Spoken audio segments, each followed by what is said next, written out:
Chapter 1266.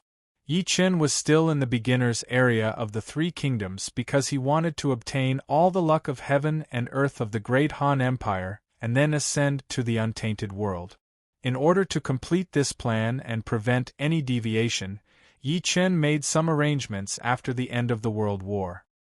He made all the natives of the great Han Empire, except for the reincarnation immortal city, believe that Yi Chen, the Prince Yu of Han, had really returned to his sect and was punished by the immortals, which led to the destruction of the reincarnation city.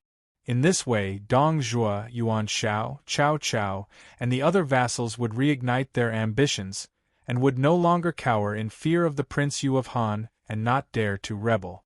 According to Yi Chen's calculation, whether it was Dong Zhuo's rebellion, the vassals seeking Dong Zhuo, or the vassal struggle for hegemony, they would all develop according to the established trajectory.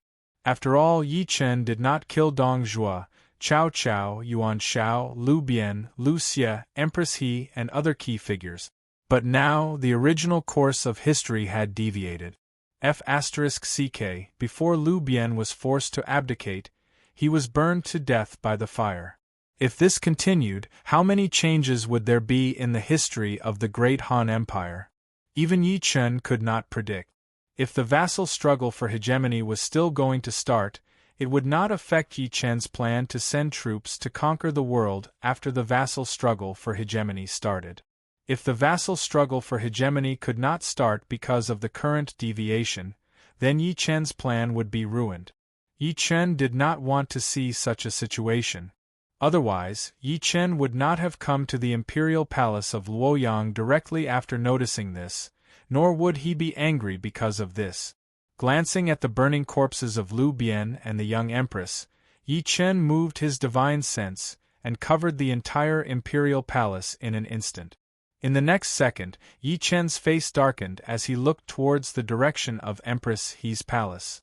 Motherf *Ker, if He Lian doesn't sleep with anyone for a year, she will lose her mind due to the backlash of the divergent ability and become a promiscuous lunatic. I know this, but why the hell did she have to call my name Empress He? Was the sister of the real Empress He. Her name was He Lian. She had a special technique that could confuse others and make them fall into an illusion that they thought was real. It was precisely because He Lian possessed this special ability that she was able to preserve her virginity until now. Of course, all of this was told to Yi Chen by Empress He Lian in order to seek help from Yi Chen. Otherwise, Yi Chen would still be in the dark about this secret. However, this wasn't important. What was important was that He Lian, who was in a state of backlash, was muttering Yi Chen's name. This made Yi Chen's balls ache. If it was any other man who called his name when he was being raped, he might feel proud. However, Yi Chen wouldn't.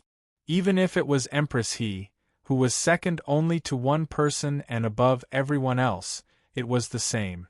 As for the reason, it was very simple. Yi Chen didn't lack women, and he didn't care about Empress He. Otherwise, when Empress He visited Yi Chen in the middle of the night and wanted to give herself to him, Yi Chen would have directly taken her. He wouldn't have waited until now. This didn't mean that Empress He wasn't attractive. To be able to become an empress, her appearance naturally wouldn't be bad. However, the problem was that Empress He was too good at scheming. Moreover, she was extremely shrewd. Yi Chen didn't want to be the kind of person who only cared about enjoying himself and got himself into trouble for no reason.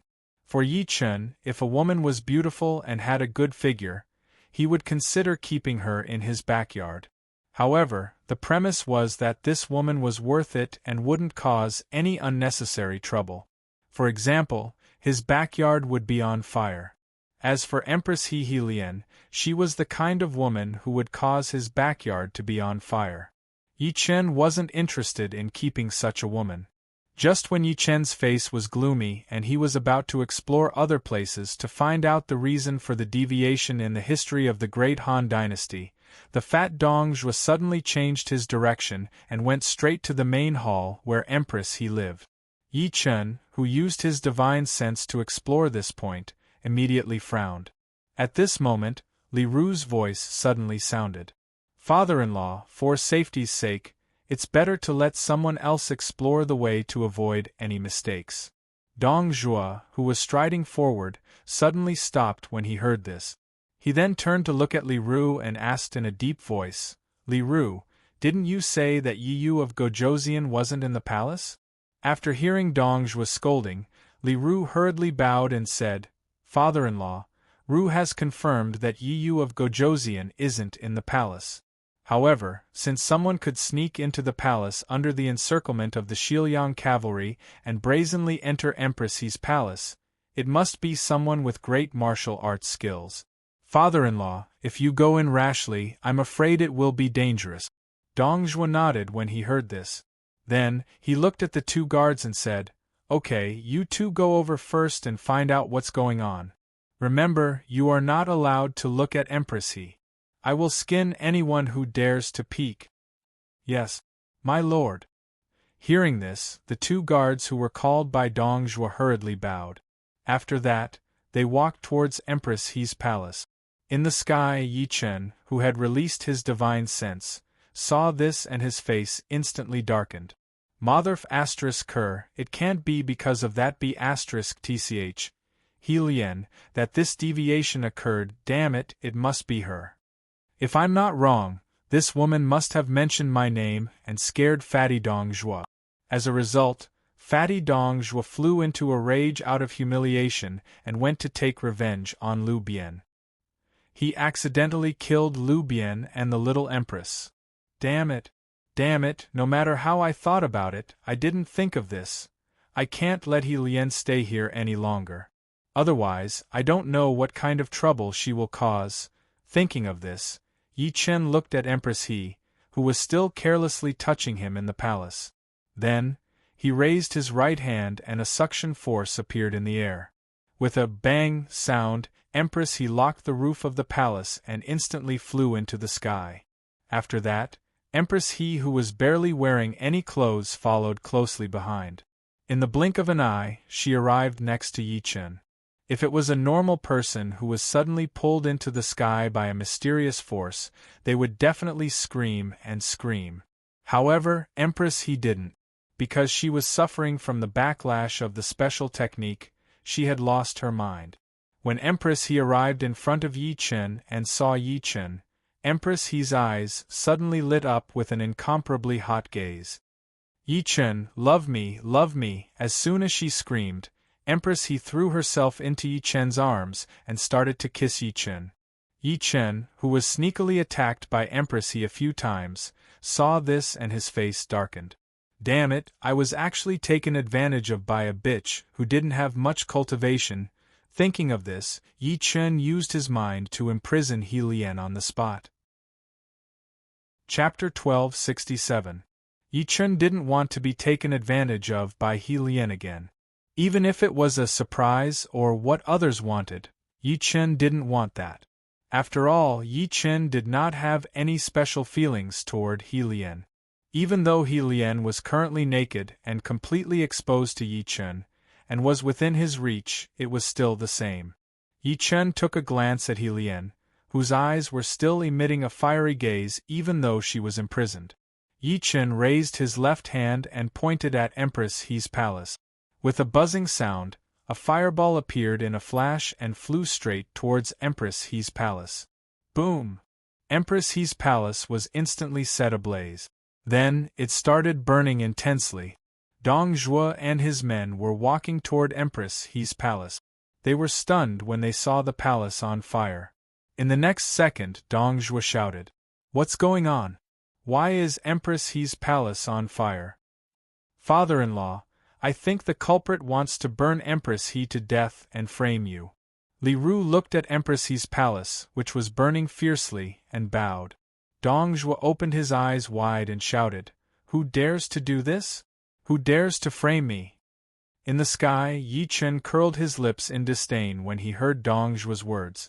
This damned fatty's ability to shout, "Stop the thief," was really not small. Others might not know how Liu Bian and the young empress died, but Yi Chen knew it very well. Otherwise, Yi Chen wouldn't think so. On the ground, Li Ru was silent for a while when he heard Dong Zhuo's angry words. Then he bowed and said, "Father-in-law, if I'm not wrong, it must be one of the big families in the city who did this. Among them, the most likely one is the Yuan family. Are you saying that Yuan Shao, that son of Ab** Tisich, framed me because of my negligence?" "Most likely." Hearing this, Li Ru nodded his head and said. Dong Zhuo's face darkened when he heard this. Clearly, Dong Zhuo didn't want to hear Li Ru's answer. After a brief moment of silence, Dong Zhuo raised his head and looked at Li Ru. "Pass down the order, exterminate the Yuan clan, leave no one alive. Also, hang Yuan Kuang at the city gate and leave his corpse there for 3 days. Father-in-law, you can't." Li Ru was stunned when he heard this, and then hurriedly bowed. Dong Zhuo's face darkened when he heard this, and then he shouted angrily, "Why not? Father-in-law, the Yuan clan is a prestigious clan. If father-in-law wants to smoothly take over the great Han dynasty, not only must you not exterminate the Yuan clan, you must also express goodwill and appease the Yuan clan. Otherwise, all the landowning clans in the world will definitely unite to resist father-in-law." When Li Ru heard this, his body suddenly stiffened, and then he hurriedly bowed and said. When Dong Zhuo heard this, he snorted coldly and shouted, "What a joke! My Shiliang iron cavalry is all brave and skilled in battle. In the past, I would have been afraid of the gentry, but now I have nothing to fear." Li Ru panicked upon hearing this. He turned to Dong Zhuo and bowed. "Master, although our Shiliang cavalry is brave and skilled in battle, there are many soldiers in the hands of the nobles. If the nobles join forces, even if our Shiliang cavalry is unstoppable, we will suffer heavy losses. Ru, I implore my lord to reconsider. I have made up my mind." Dong Zhuo's eyes widened when he heard Li Ru call him master instead of father-in-law. After saying this, he turned to the guard at the side and shouted, "Pass down the order! Pass down the order! Exterminate the Yuan clan! Leave no one alive!" "Yes, master." The guard's expression turned solemn when he heard Dong Zhuo's order, and then he bowed and loudly bowed. When Li Ru saw this, his body involuntarily swayed. At this moment Dong Zhuo coldly said, "Li Ru, you must be tired. Go back and rest. I will give you a month's leave." "Master." Li Ru paled when he heard this. Unfortunately, Dong Zhuo turned and left before he could finish speaking. Li Ru clenched his teeth as he watched Dong Zhuo leave, and then he bowed to Dong Zhuo's back. "Father-in-law, Ru will wholeheartedly assist father-in-law. Whether father-in-law believes it or not, Ru will never betray father-in-law." Dong Zhuo, who was angrily leaving, immediately stopped. At this moment Li Ru bowed again. "Father-in-law, if you insist on exterminating the Yuan clan, you must have second Prince Lu Xie ascend the throne tomorrow. Then you must issue a decree to appoint the landowning clans that are hostile to each other to serve in each other's territories. Only then will the landowning clans fall into chaos, and father-in-law will emerge victorious from the chaos." As soon as Li Ru finished speaking, Dong Zhuo's eyes widened. He turned around and looked at Li Ru. "Come with me." "Yes, father-in-law." Li Ru was slightly stunned when he heard this, and then he hurriedly bowed. After that, he followed Dong Zhuo forward. In the sky, Yi Chen, who had spread out his divine sense and heard the conversation between Dong Zhuo and Li Ru, couldn't help but raise his eyebrows. F***ck, I really didn't guess wrong. Empress He Lian was the key to the deviation of the Great Han's history. If he hadn't dragged this woman out and burned down her palace, the history of the Great Han dynasty would have changed greatly because of this woman. Dong Zhuo's massacre of the Yuan clan and Lu Xie's ascension to the throne were the preludes to the Great Han's history. Now that this scene was about to begin, and everything would return to normal, Yi Chen was naturally relieved. Speaking of which, why hadn't the system issued a quest for the Dong Zhuo rebellion in this life? In Yi Chen's previous life, a large number of quests had appeared when the Dong Zhuo rebellion started. Players could accept quests from Dongjua or the various aristocratic clans. Although the rewards weren't great, they weren't small either.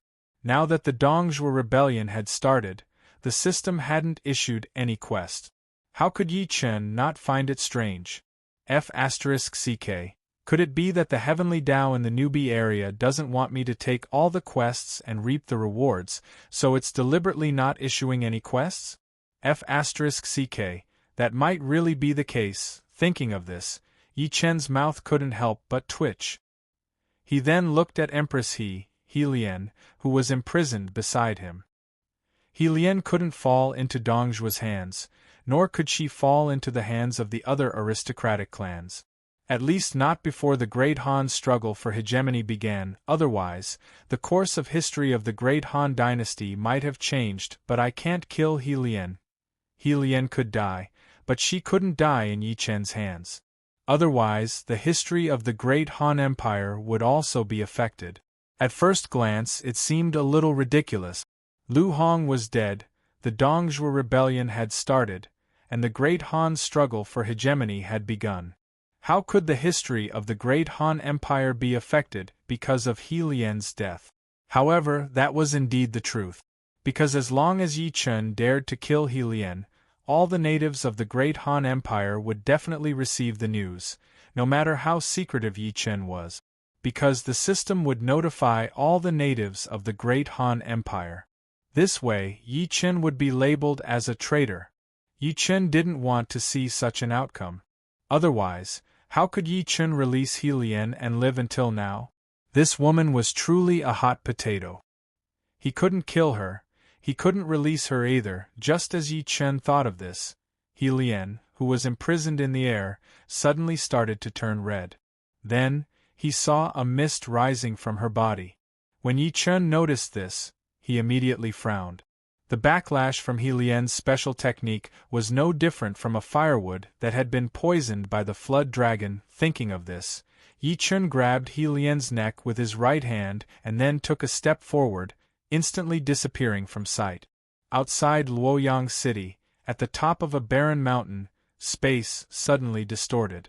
Then, Yi Chen appeared, carrying He-Lien, whose body was turning redder and redder, and whose eyes were becoming crazier and crazier. Chapter 1268. Yi Chen glanced at He-Lien, who was on the verge of breaking down and losing herself. He thought for a moment and then placed He-Lien on the ground. In the next second, Yi Chen raised his right hand and pointed at He-Lien's forehead. With a buzzing sound, a gust of spiritual qi of heaven and earth appeared and flew straight into He-Lien's forehead. A few seconds later, He-Lien's body turned red and the burning sensation in her eyes finally subsided. Sensing this, Yi Chen nodded in satisfaction. Then, he grabbed at the air with his right hand and a large amount of spiritual qi of heaven and earth was instantly grabbed by Yi Chen. Then, Yi Chen poured the spiritual qi into He-Lien's body. What Yi Chen was doing now was naturally to remove the backlash from He-Lien's special technique. Otherwise, if He-Lien died now, it would be the same as if she was killed by Yi Chen. Yi Chen did not want to see such a situation. As the large amount of spiritual qi of heaven and earth poured into He-Lien's body, her body quickly returned to normal. Then, He-Lien's eyes gradually regained their vigor. A few seconds later, He-Lien involuntarily let out a cry of surprise. Her hands quickly covered the important parts of her body. Although He-Lien was the Empress and had become the Empress Dowager, in the end, He-Lien was still a virgin. How could she not be shocked when she suddenly realized that her clothes did not cover her body and that everything that should not be exposed was exposed? Otherwise, she would not be in such a state. After He-Lien's cry of surprise, Yi Chen grabbed at the air with his right hand. A set of women's clothes was instantly pulled out of thin air by Yi Chen. Then, he threw it to He-Lien, who was stunned by the sight of Yi Chen. "Put it on." After Yi Chen's words, He-Lien immediately came back to her senses. Then, tears fell from her eyes. Seeing He-Lien's crying appearance, Yi Chen could not help but frown and ask, "Why are you crying? I didn't do anything to you."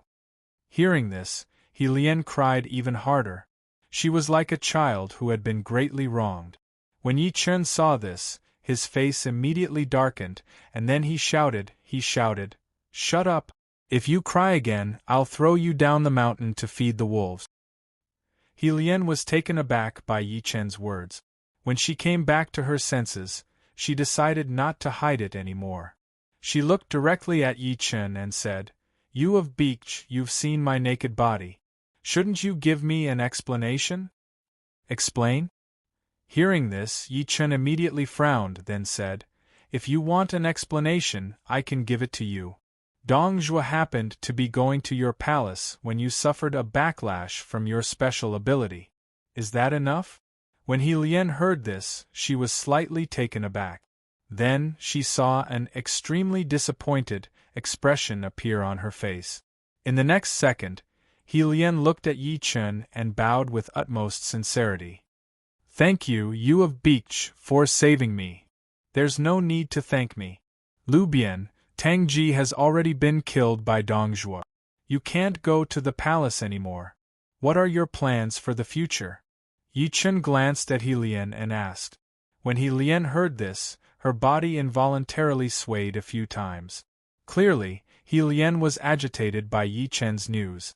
After a few seconds, He Lian finally recovered. She looked at Yi Chen and bowed. "This lowly concubine wants to be you of Beach's maidservant. Please grant you of Beach my wish. You're not suitable." Yi Chen glanced at He Lian and said, "You're not suitable." When He Lian heard this, she revealed an extremely miserable expression. In the next second, He Lian bit her lip and said, "Lord Yu of Beach, this lowly concubine admits that I previously wanted to use you of Beach, but this lowly concubine is also sincere to you of Beach. Your way of thinking is too unrealistic." When Yi Chen heard this, he glanced at He Lian and continued, "Since that's the case, I'll choose a path for you."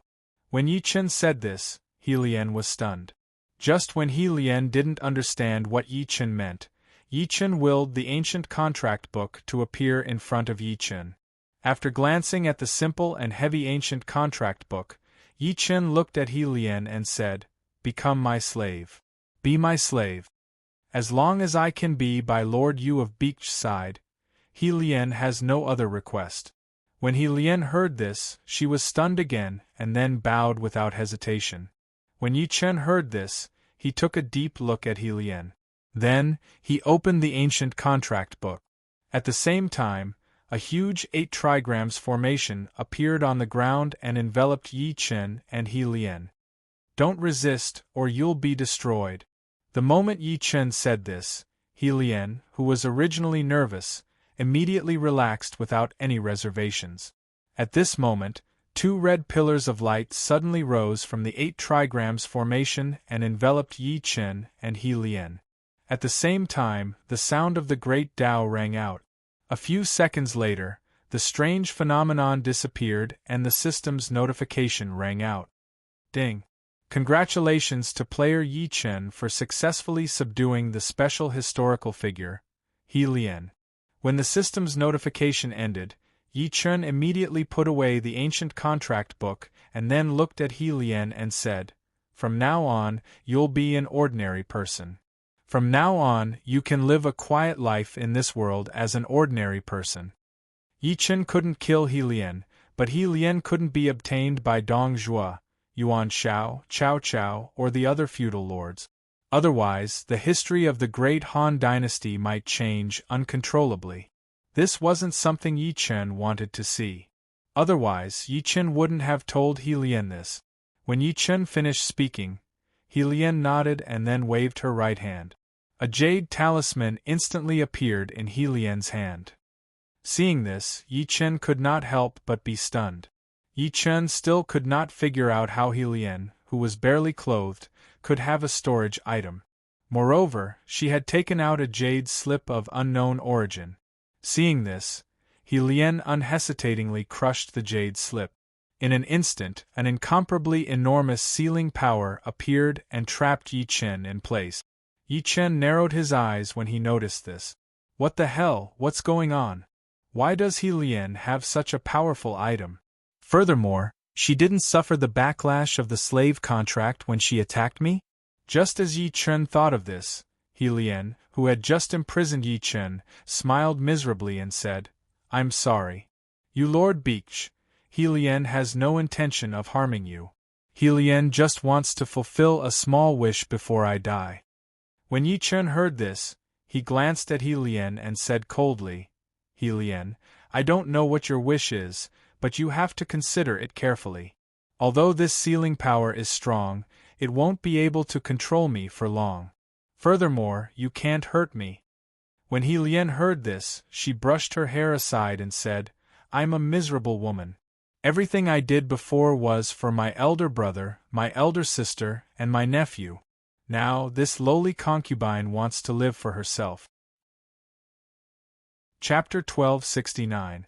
When Yi Chen heard this, he immediately frowned. Although Yi Chen did not know what He Lien wanted to do, Yi Chen was certain of one thing. That was, He Lien did not have the slightest hostility towards him. Otherwise, it was impossible for the Godslayer, the grade 12 Black Lotus of Destruction, and the dark yellow heaven-earth exquisite pagoda, which had been completely refined by Yi Chen, to have no reaction. Damn it, where did this woman get such a powerful item that can even imprison me?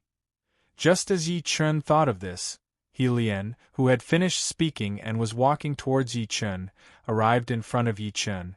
After seriously sizing up Yi Chen for a while, He Lien directly kissed Yi Chen and did not let go. Seeing this, Yi Chen's eyes suddenly widened. Damn it! What's going on?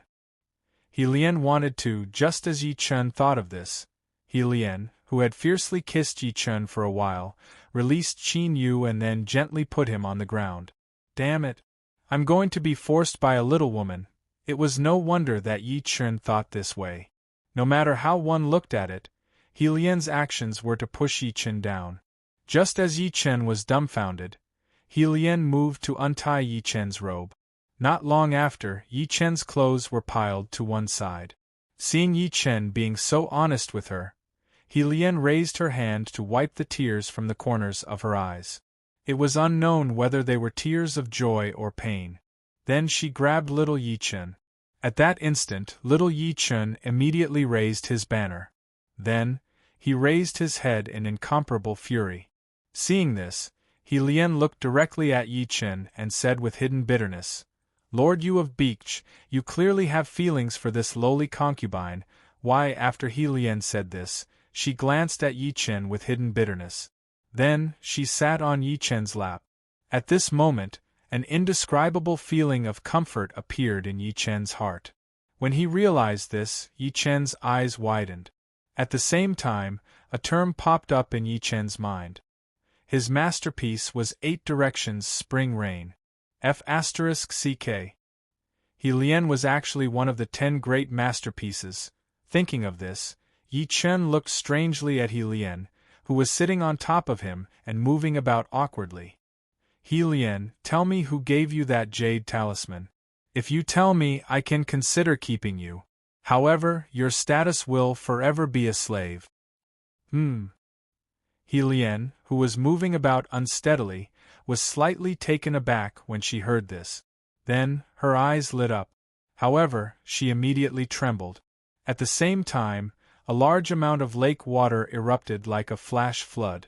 Noticing this, the corners of Yi Chen's mouth couldn't help but twitch. Then, he said, tell me, who gave you that jade talisman? It's a nameless old Taoist. He told me that if I wanted to change my fate, I had to find my Mr. Right. Then, when He Lien heard this, she tried her best to stabilize her abnormal feeling. Then, she spoke with a trembling voice. However, before she could finish speaking, she collapsed on top of Yi Chen.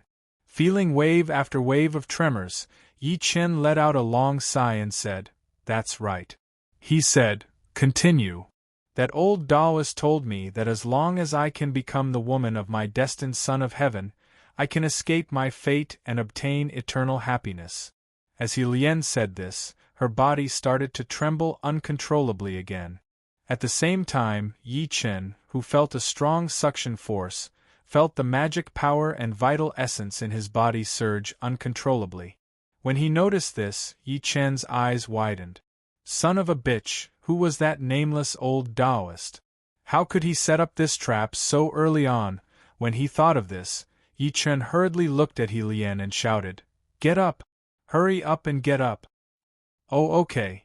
When the trembling He Lian heard this, she wanted to get up, but she suddenly realized that no matter how hard she tried, she couldn't leave Yi Chen's side. Most importantly, as He Lian exerted her strength, an even stronger stimulation assaulted her in wave after wave. Then, He Lian's eyes started to roll back. When he saw that He Lian was completely exhausted, Yi Chen's expression changed. Damn it! This He Lian's body was definitely under some kind of evil restriction. Otherwise, just as Yi Chen thought this, the great Tao immortal platform in Yi Chen's purple palace, which hadn't reacted all this time, suddenly shook. With a buzzing sound, a mysterious wave of energy erupted from Yi Chen's purple palace and spread outwards. With a crash, the power that imprisoned Yi Chen instantly shattered. At the same time, Yi Chen, who had been completely imprisoned, regained his freedom.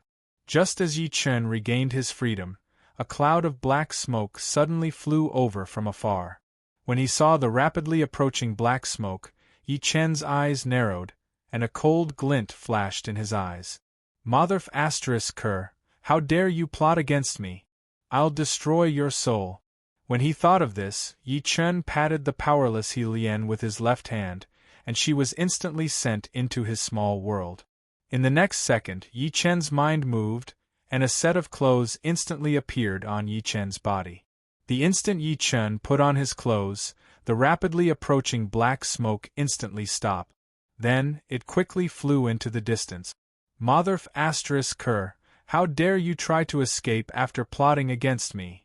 Yi Chen shouted, and violent lightning instantly appeared on Yi Chen's right hand. At the same time, Yi Chen's right hand directly reached into the void, and then he grabbed fiercely. With a buzzing sound, Yi Chen's right hand instantly caught the rapidly escaping black smoke. In the next second, a cry of alarm rang out. "It's a misunderstanding! This is a misunderstanding! Misunderstanding my *SS? After Yi Chen shouted, he pulled back his right hand, and in the blink of an eye, the black smoke that had escaped hundreds of miles away was caught back. Zap, zap, small but violent lightning constantly erupted from Yi Chen's right hand. Then, the black smoke that was caught by Yi Chen turned into a slightly fat middle-aged man. "Tell me, who are you?" Yi Chen's words were filled with killing intent and violence. As soon as the slightly fat middle-aged man finished speaking, he endured the pain of being attacked by lightning and said, "Yi Yu of Gojoseon, don't be angry. I, Tao Wu, have no hostility towards you." When Yi Chen heard this, he was slightly stunned, and then his eyes suddenly widened. "Motherf *Ker, tell me, why did you plot against me from the beginning?" Tao Wu was a figure from the pre-Qin period. To be more precise, he was the lover of Zhao Ji, who was killed by Yi Chen. Of course, this was not important. What was important was that Yi Chen only wanted to confirm one thing, and that was whether Tao Wu was also reborn like him. It was no wonder that Yi Chen thought this way. After all, Tao Wu had plotted against Empress He and He Lian, and the person he targeted was Yi Chen. Moreover, he had come at the right time. It would be strange if there was no problem. Chapter 1270. As soon as Yi Chen finished speaking, Tao Wu, who was grabbed by the neck by Yi Chen, hurriedly said, "Yi Yu of Gojoseon, this is really a misunderstanding. I just wanted to absorb the fortune of heaven and earth through He Lian. Who would have thought that He Lian was unwilling to submit to Lu Hong at all? However, I suddenly sensed that He Lian had activated the secret technique I cast on her and started to absorb the fortune of heaven and earth, but I couldn't absorb it no matter how hard I tried. That's why I specially came over to check." When Yi Chen heard this, his eyes suddenly narrowed, and then he looked at Tao Wu and asked, What do you mean by that? Do you know such a secret technique? Yi Chen didn't sense the fortune of heaven and earth that Tao Wu mentioned at all. Of course, this wasn't important. What was important was that Yi Chen really wanted to know if Tao Wu had such a secret technique. If he did, then Yi Chen would definitely snatch it and then understand it. After all, if he could obtain such a secret technique, then others could also obtain it. If the person who obtained it was a female player who also walked the path of Emperor's fortune and met Yi Chen, but Yi Chen didn't know about it, then wouldn't it be King dangerous? As for using this secret technique to seize the fortune of heaven and earth, Yi Chen wasn't interested.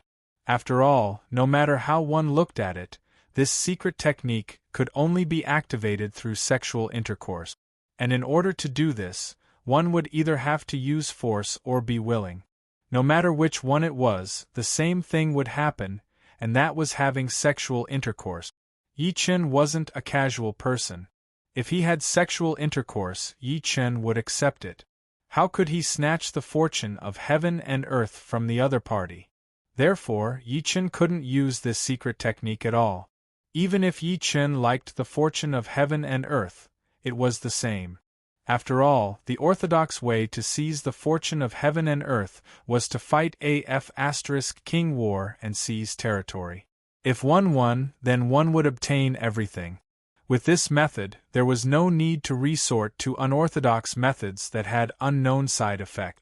As soon as Yi Chen finished his words, Feng Wu cautiously glanced at Yi Chen and then said, "Don't worry.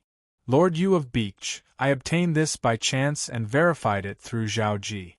If Lord Yu of Beech is interested, Baian is willing to offer the secret technique and ask Lord Yu of Beech to spare this lowly one's life." When Yi Chen heard this, he glanced at Feng Wu and said, "Don't worry. No need, I can get it myself." After Yi Chen finished speaking, his primordial spirit moved and a huge amount of divine sense gushed out in an instant. Then, it rushed towards Baian. At the same time, Yi Chen instantly used the soul-searching secret technique. At that instant, Baian, who was being held by Yi Chen, had a whoosh sound as his expression changed. "Spare me, Lord Yu of Beech. Baian is willing to submit to you." As soon as Tao Wu finished speaking, the system prompt sounded. Ding. Special character Baian wants to recognize you as his master. Do you accept? Accept my ass. Do you think I don't know who this bastard is? Yi Chen thought disdainfully and chose to refuse without hesitation. Yi Chen liked to subdue historical figures, but even so, Yi Chen was not interested in just anyone. And Baian was an existence that Yi Chen looked down on. Damn it, if Yi Chen subdued this bastard, who knew what kind of danger he would encounter? Yi Chen did not want to be the second Qin Shi Huang. After Yi Chen made his decision, Baian, who was begging to follow Yi Chen, suddenly had a ferocious expression on his face. At the same time, Baian's body twisted crazily. When Yi Chen saw this, he smiled coldly and said, "You're in my hands now. You're dreaming if you think you can escape after falling into my hand." After Yi Chen finished speaking, he used his mind and an even more violent lightning instantly appeared on Yi Chen's right hand. Then, he grabbed Baian, who was struggling to escape from Yi Chen's control, tightly in his hand. Baian was now in a spiritual state and did not have a physical body. If Yi Chen could not catch Baian, Baian would naturally be able to escape from Yi Chen's control using the characteristics of a spiritual body. Of course, this was just a hypothesis. In reality, no matter how hard Baian tried and struggled, it was useless. Even if his cultivation had reached the Purple Mansion realm, it was still the same. Baian, who was tightly held by Yi Chen, struggled crazily but found that it was useless. His entire face was instantly filled with resentment. At this moment, Yi Chen's powerful consciousness directly rushed into Baian's spiritual soul. When he saw Baian's eyes, he was stunned. In the next second, an extremely mournful howl sounded from Baian's mouth. Ouch! The howl sounded like it was weeping and complaining. It was abnormally painful. This was the result of actively resisting during the soul search. However, Yi Chen did not show any mercy. After all, Bai An was an enemy. No matter what he said, Yi Chen would not completely believe him. Time passed bit by bit. Bai An's spiritual body was constantly twisting due to the pain from his soul. His screams also became louder and louder. After the time it took to drink a cup of tea, Yi Chen, who had used the soul search on Bai An, suddenly opened his eyes. Fu*K, this Bai An is so calculative and so lucky. Unfortunately, he met me in the memories that Yi Chen had obtained from the soul search. Bai An came out after hiding for hundreds of years. He found He Lian, who had lived an abnormally difficult life in the early stages of her life and had suffered many calamities. He taught He Lian a secret technique that had a loophole and gave He Lian a body-securing talisman. He also bewitched He Lian that if she met the right person and the right person did not like her, she could use the body-securing talisman and forcefully have sex with him. This way, He Lian could change her fate and obtain eternal happiness. Of course, this was only what Bai An told He Lian. Bai An's true goal was to absorb Lu Hong's heaven and earth fortune through He Lian. In order to achieve this goal, Momo tampered with the real Empress He when she gave birth to Lu Bian, causing the real Empress He to die in childbirth. In the end, under the request of the real Empress He, who was also her sister, He Lian replaced the real Empress He and became Lu Bian's mother. Unfortunately, Bai An was completely wrong about one thing. That was, He Lian did not like Lu Hong at all. Therefore, He Lian and Lu Hong had never slept together. Every time Lu Hong came over, He Lian would use a secret technique to lead him into an illusion that seemed real but was actually an illusion. In this way, several years passed. Then, the mutants came and Yi Chen rose to power. Bai An then discovered that Yi Chen had great heaven and earth fortune. After realizing this, Bai An used the dream invasion technique to guide He Lian and make her view Yi Chen as the one destined for her. Originally, Bai An's dream invasion technique was not that easy to succeed. However, after learning of Yi Chen's existence, He Lian really fell in love with Yi Chen. Then, under the influence of Bai An's dream invasion technique, she completely saw Yi Chen as the one destined for her. It was also because of this that He Lian met Yi Chen in the middle of the night and wanted to give herself to Yi Chen. Of course, this was not important. What was important was that Bai An did indeed have a secret technique to absorb heaven and earth fortune when they cultivated together. Furthermore, he had also schemed against Yi Chen. Who would have thought that the cultivation method they cultivated together would have such an evil side effect? Fortunately, I have the Kane 12 bronze men of fortune and the 9 cauldrons to stabilize my fortune. I also have the evasive one to protect me. Otherwise, I might have fallen into his trap so easily. Chapter 1271. Thinking of this, Yi Chen let out a long sigh. He then looked directly at Tao Wu, whose soul was beginning to dissipate, and said, "It's your fortune to be able to absorb the heaven and earth fate from Zhao Ji and live until now. Unfortunately, you shouldn't have schemed against me." As Yi Chen said this, he opened his eyes and the blood-red red lotus hellfire appeared in Yi Chen's right hand. Tao Wu, who had not recovered from the pain of soul-searching, suddenly felt his soul tremble. At this moment, the blood-red red lotus hellfire burst into flames. At the same time, a demonic blood-red lotus flower bloomed in Yi Chen's right hand. An extremely shrill scream followed closely behind. The red lotus hellfire was one of the top 10 flames in the Eldritch world. It had unparalleled power. Even the existences in the Eldritch world were not willing to touch it, let alone Tao Wu. After a few breaths, Tao Wu's soul turned into nothingness and disappeared without a trace. Seeing this, Yi Chen curled his lips in disdain. Then, with a thought, the red lotus hellfire disappeared. At this moment, the system notification sounded. Ding! Congratulations to player Yi Chen for successfully killing the special character, Tao Wu. You have successfully obtained all the heaven and earth fate on him. Because of his special identity, player Yi Chen is rewarded with 108 attribute points. When the system notification ended, Yi Chen could not help but feel stunned. Damn, I can get an extra reward after killing this Tao Wu. Tao Wu was an insignificant bug in the Preqin dynasty. Although his name was recorded in history, his reputation was not good. Yi Chen thought that killing such an existence would not give him much of a reward. Who would have thought that the result would be out of Yi Chen's expectations? It actually gave Yi Chen an extra 108 attribute points as a reward. Of course, the extra innate attribute points were not much. But no matter how little, they were still innate attribute points. They were very useful. Yi Chen did not mind. Not bad, at least he got another 108 attribute points.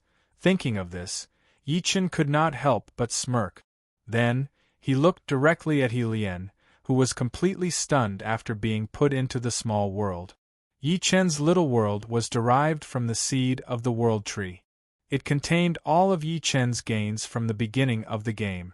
All of them were priceless and of the best quality. Of course, most of the things in the small world were beyond He Lian's knowledge, but that didn't stop her from judging their value.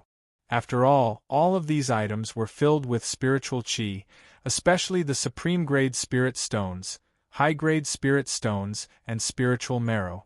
It was precisely because He Lian had sensed the value of the treasures in the small world that she was so shocked.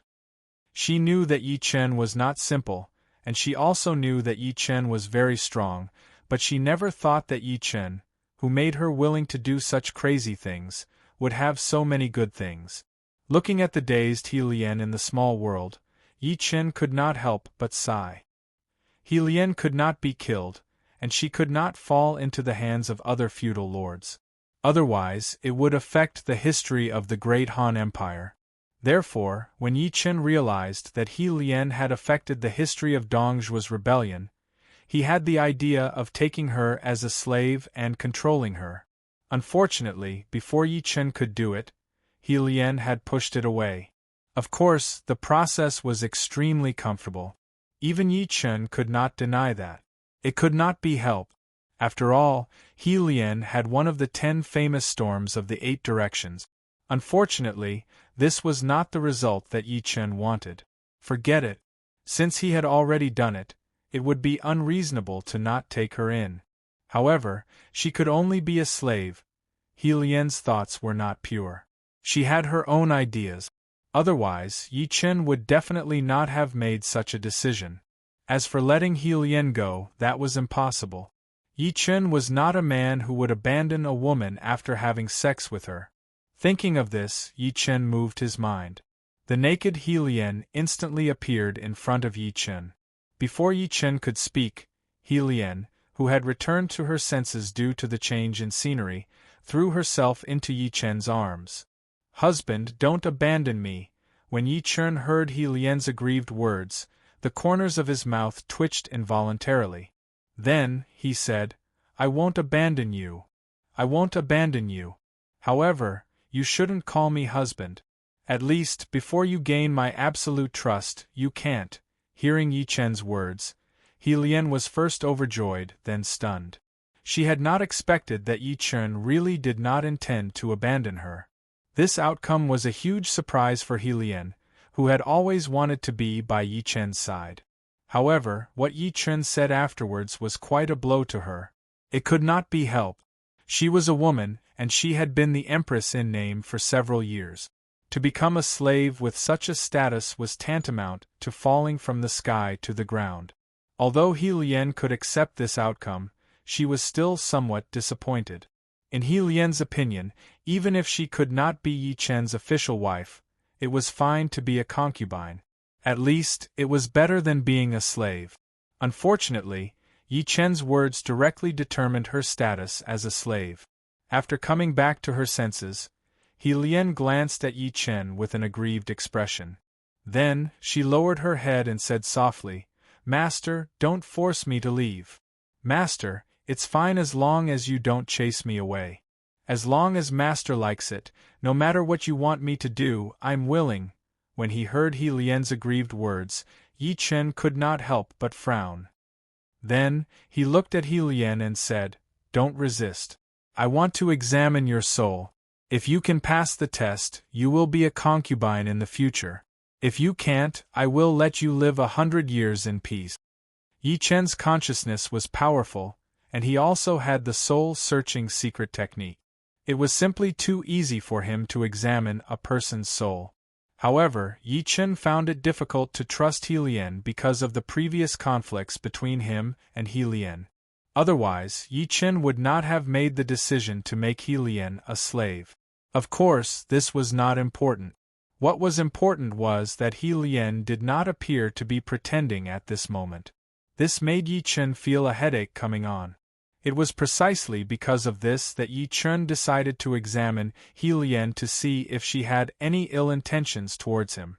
If she did, there was nothing to say. He could only turn her into a slave and raise her until she was old. He would not give her any cultivation resources and let her fend for herself. If she did not, then Yi Chen could just give He Lian the status of a concubine. After all, one night as husband and wife meant endless devotion for the rest of their lives. Moreover, He Lian had given her virginity to Yi Chen.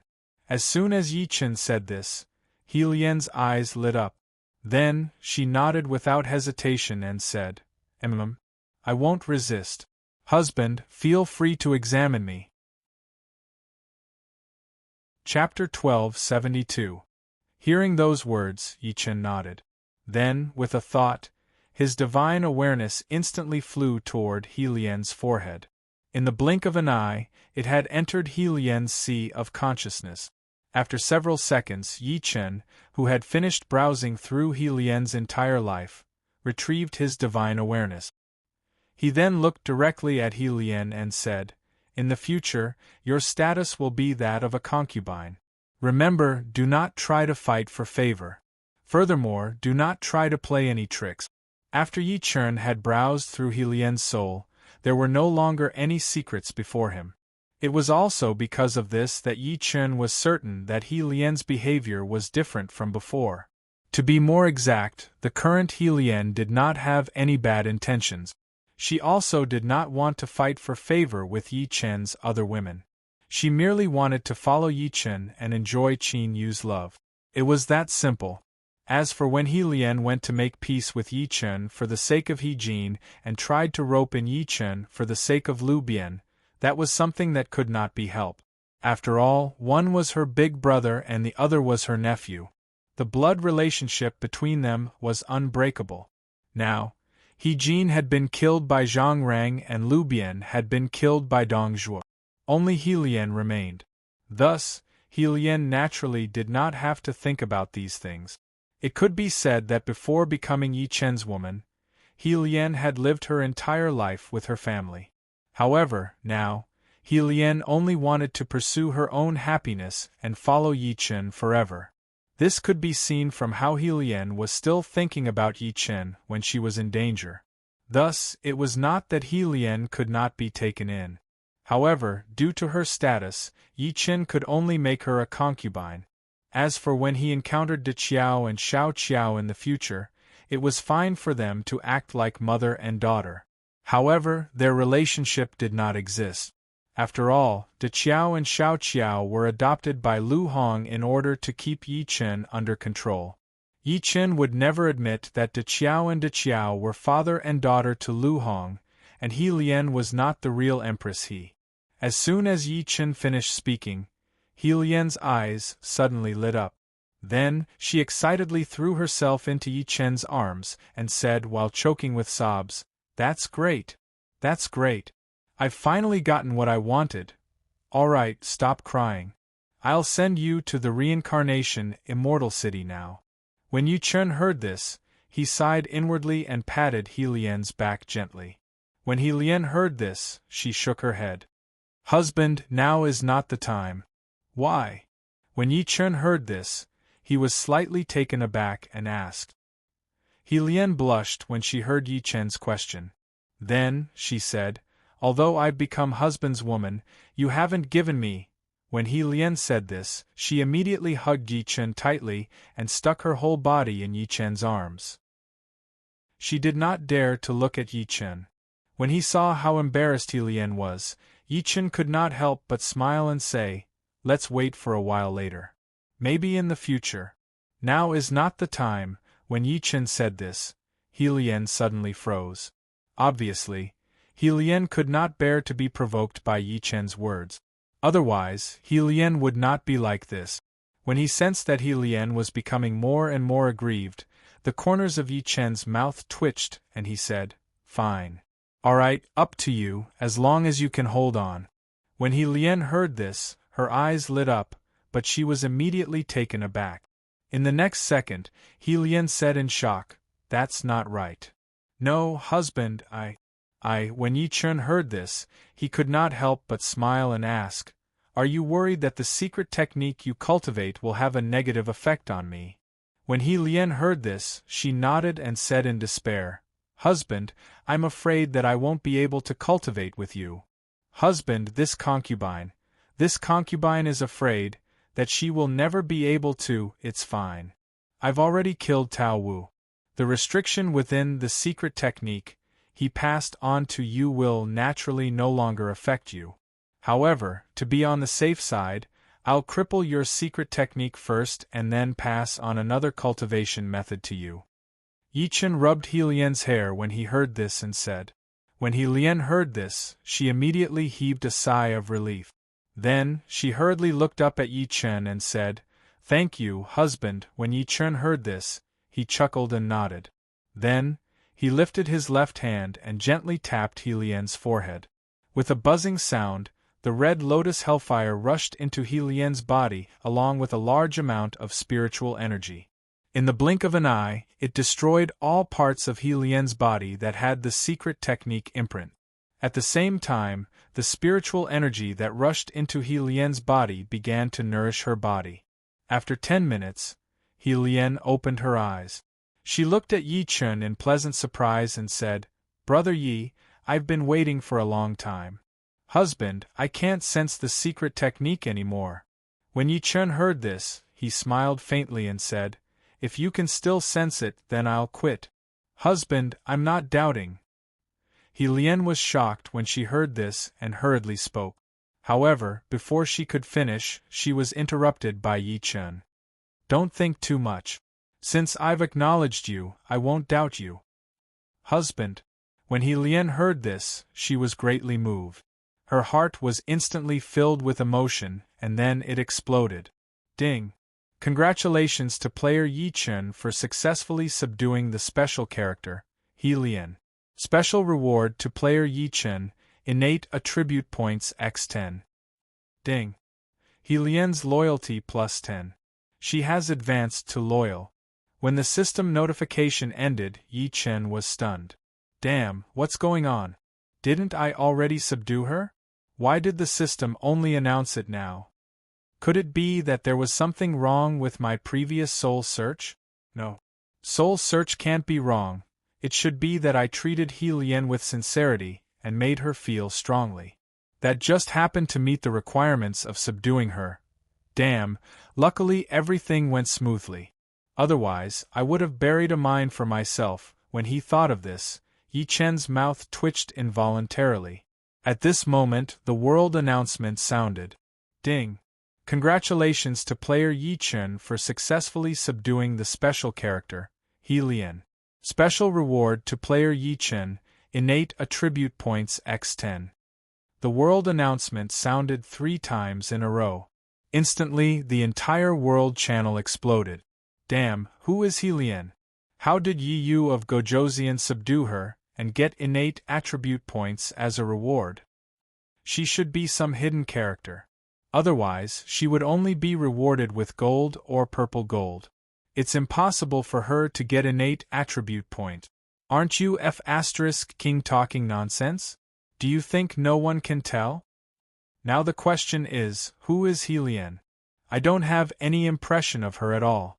The great Han dynasty's surname is He Jin. Could it be that He Lian is He Jin's relative? Damn, does it have anything to do with you? Damn, I can't even talk about it? Idiot, don't forget that the name Helien sounds like a woman. If Yi Yu of Gojoseon sees you guys talking about her like this and gets angry, I don't need to tell you what the consequences will be, right? Chapter 1273. The World Channel was in an uproar. Yi Chen glanced at it and raised his eyebrows.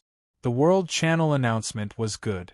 It did not state Helien's identity as Empress He. Otherwise, the players would talk about him in private. Yi Chen could not be blamed for thinking that way. After all, the players knew that Empress He was the mother of Little Qiao and Little Qiao. Although the players knew that the mother-daughter relationship was not real, they could not stop the players from talking about Yi Chen in private with malicious thoughts. For example, the mother-daughter relationship, the four-person brawl, and so on. Although Yi Chen did not care about this, if he had to choose, Yi Chen would prefer to keep the players in the dark. Yi Chen had just thought of this when Helien, who had been in Yi Chen's arms excitedly for a while, suddenly left Yi Chen and started to undress Yi Chen.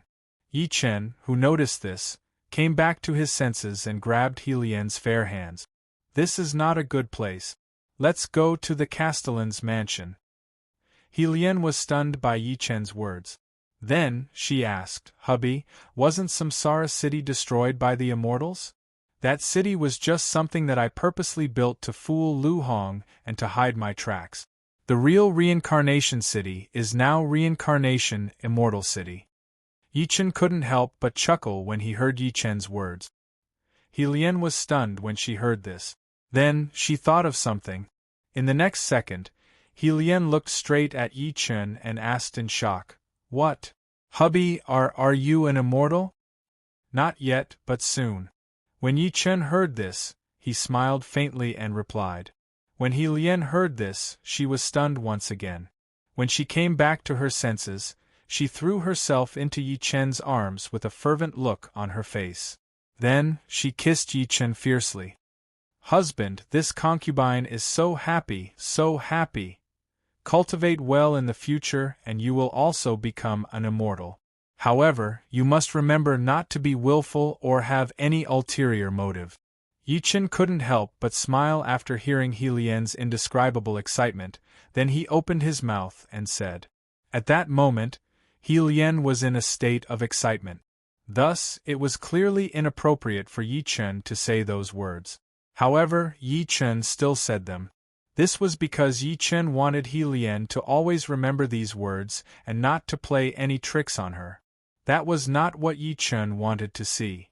As soon as Yi Chen finished speaking, Helien nodded without hesitation and said, That's right. Husband, don't worry. I swear to the heavens that I will never do anything that husband doesn't like. I will always be loyal to husband. If I violate this oath, may the heavens and earth destroy me. As soon as Helien finished speaking, a thunderous roar could be heard. Boom! When Yi Chen heard this, he was stunned for a moment. After a while, he realized that this was the heavens and earth's response to Helien's oath. After regaining his senses, Yi Chen could not help but feel warm in his heart. He lowered his head and kissed Helien. Let's go back to Reincarnation, Immortal City. Helien's face turned red when she heard this. She then nodded gently. When Yi Chen heard this, he smiled lightly. Then, he carried Helien in his arms. In the next second, Yi Chen's mind moved and the space in front of him instantly distorted. After taking a look at the distorted space, Yi Chen stepped into it and disappeared. Reincarnation Immortal City, the City Lord's mansion. In an unoccupied house, the space suddenly distorted. Then, Yi Chen, who was carrying Helien, appeared in the house. At this moment, Helien, who was in Yi Chen's arms, widened her eyes. In the sky. Husband, Reincarnation Immortal City is in the sky. As soon as Helien finished speaking, Yi Chen smiled and said, It is indeed in the sky. After I feed you, you can look around. If you see Zhao Yun, Dianwei, Guojia, Guan Yu, and the others, you don't have to hide. Just tell them who you are. When Helien heard this, Her heart was filled with warmth. After being touched, He Lian looked at Yi Chen affectionately, then nodded and said, He Lian was the empress of the Great Han Dynasty. Although this identity was fake, the outside world did not know. Because of this, ever since He Lian confirmed that she could follow Yi Chen and become his woman, she had been worried that she could only keep it in her heart and could not say it out loud. To be more precise, He Lian was worried that she would become a canary in Yi Chen's cage. She would not be able to go out and have no freedom. Although He Lian could accept this, in the end, she still wanted to face the outside world as Yi Chen's official concubine. This had nothing to do with selfishness or showing off. It was purely because she wanted to gain Yi Chen's approval. Otherwise, He Lian would not have been so touched after hearing Yi Chen's words. Seeing how touched He Lian was, Yi Chen could not help but smile. Then, he stroked He Lian's hair and said seriously, "This will be your home. This will be your home from now on. Don't let your thoughts run wild." Yi Chen, who had probed He Lian's soul, could tell what kind of mental state He Lian was in. It was also because Yi Chen knew what He Lian was worried about that he said it so simply and straightforwardly. Yi Chen did not want He Lian to be depressed because of this. Moreover, Yi Chen did not want to raise He Lian as a canary at all. How could he do that? Moreover, Yi Chen's words not only made He Lian feel at ease, but also prevented some misunderstandings. He Lian was the empress of the Great Han Dynasty. She suddenly ran to the reincarnation Immortal City and became Yi Chen's woman. Whether it was Zhao Yun, Guojia, or Dian Wei, it was difficult for them not to be confused. It was also because of this reason that Yi Chen told He Lian that she did not need to hide anything and just said it directly. As soon as Yi Chen finished speaking, He Lian's heart warmed again. Then, she looked at Yi Chen and said softly, "Husband, carry me into the house." Hearing this, Yi Chen could not help but smile. Then, he nodded and said, "Okay." After saying that, Yi Chen carried He Lian into the house. Not long after, the 8 Directions Spring Rain, one of the top 10 famous weapons, once again displayed its extraordinary power. The process was extremely enjoyable. Of course, if it were not for Yi Chen's strong body, it was very likely that he would not have been able to hold on for long.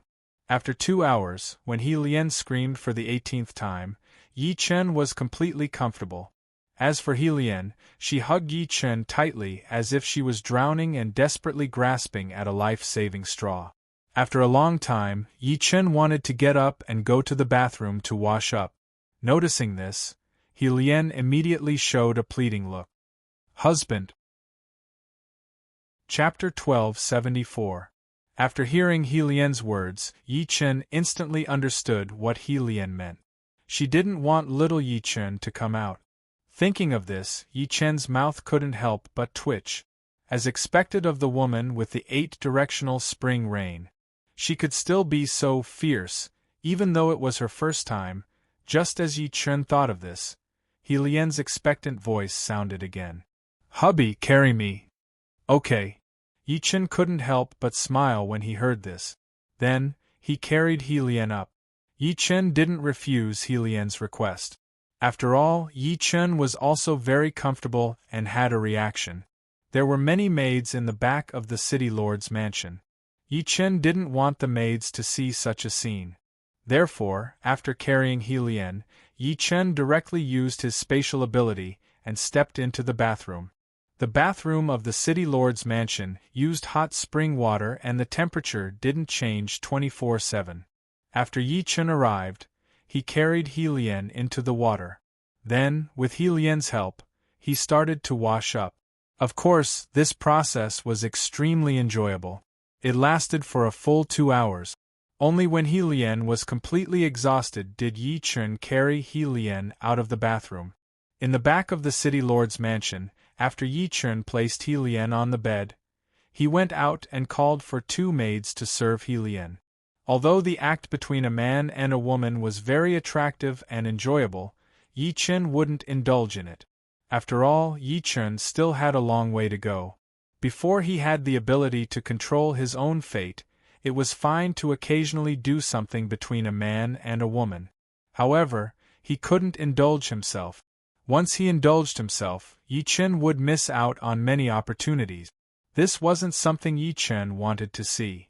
In the main hall of the city lord's mansion, the two maids standing at the door hurriedly bowed to Yi Chen as soon as he arrived. "Greetings, Lord Yu of Beach." When Yi Chen heard this, he nodded and walked straight into the hall.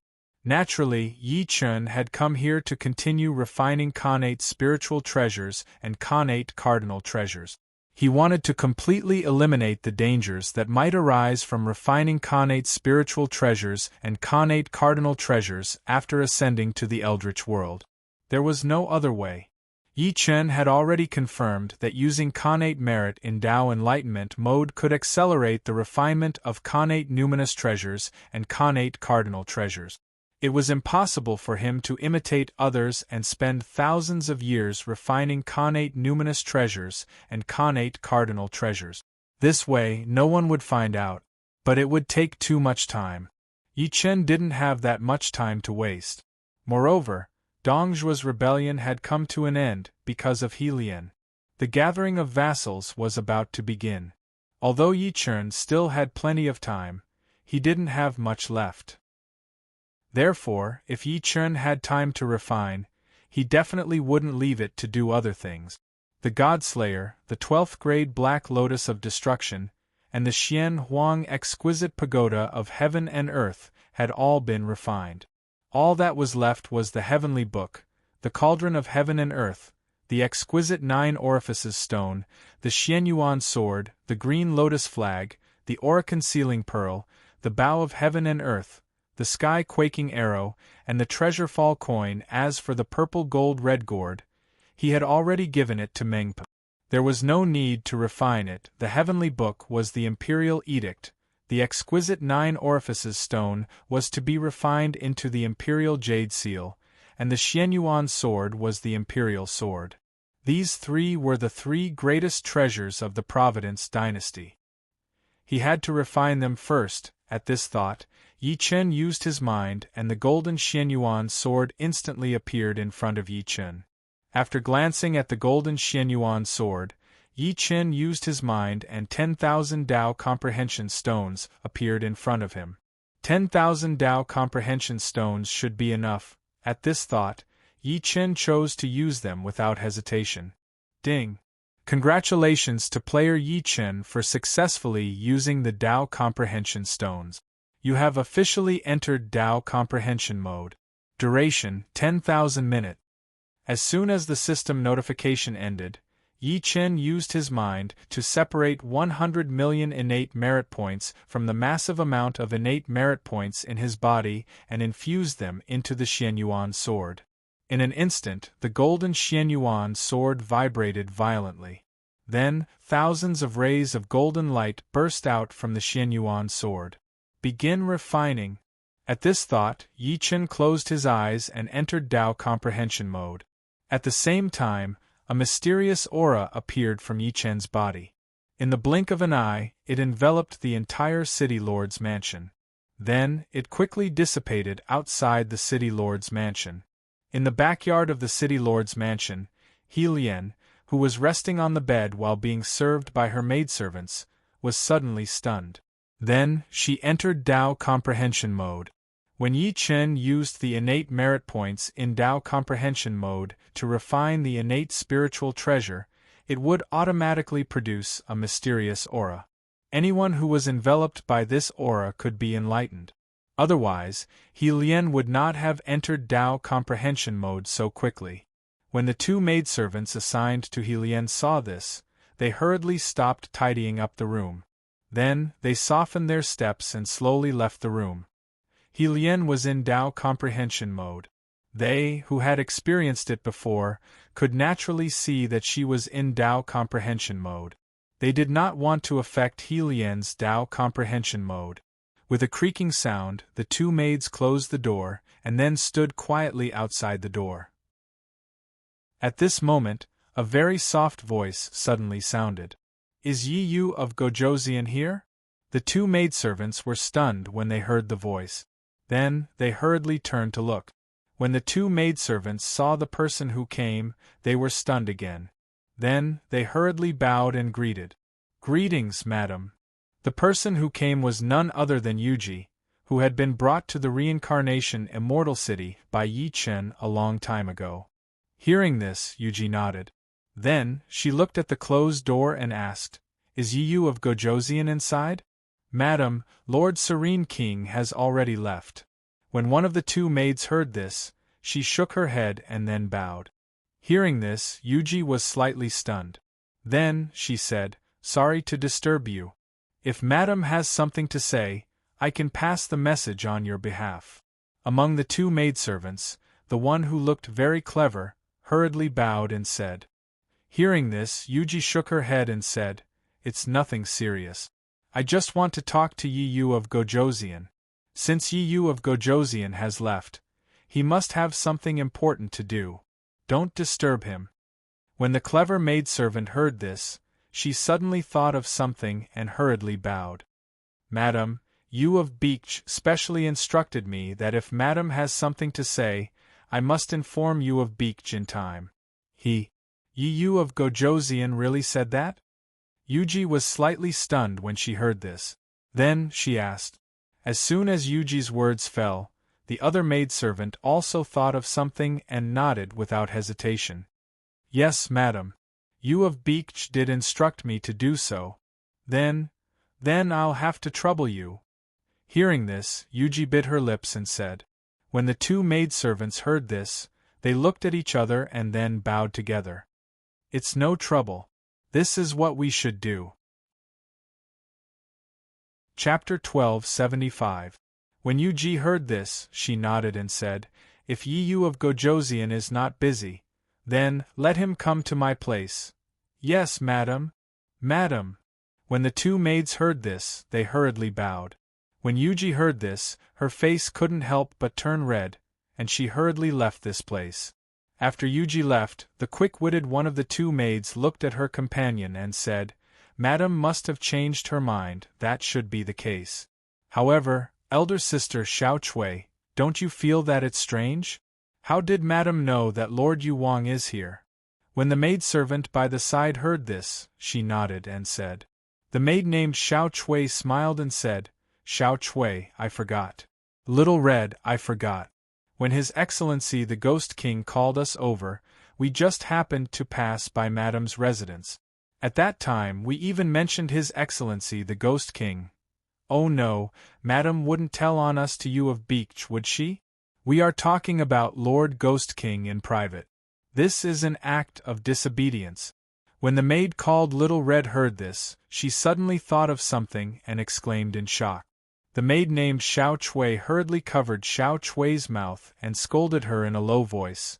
"You damned girl, it's a crime if you disturb the one inside. Besides, what are you thinking?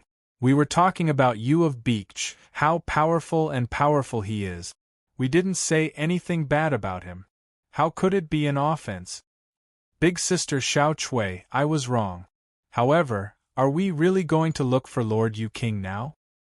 Hearing this, Xiao Hong immediately gave Xiao Chui a grateful look before asking. Xiao Chui hesitated and said, "We have to. Don't forget, Madam Yu Ji has been in Samsara City for so long and hasn't become a real madam.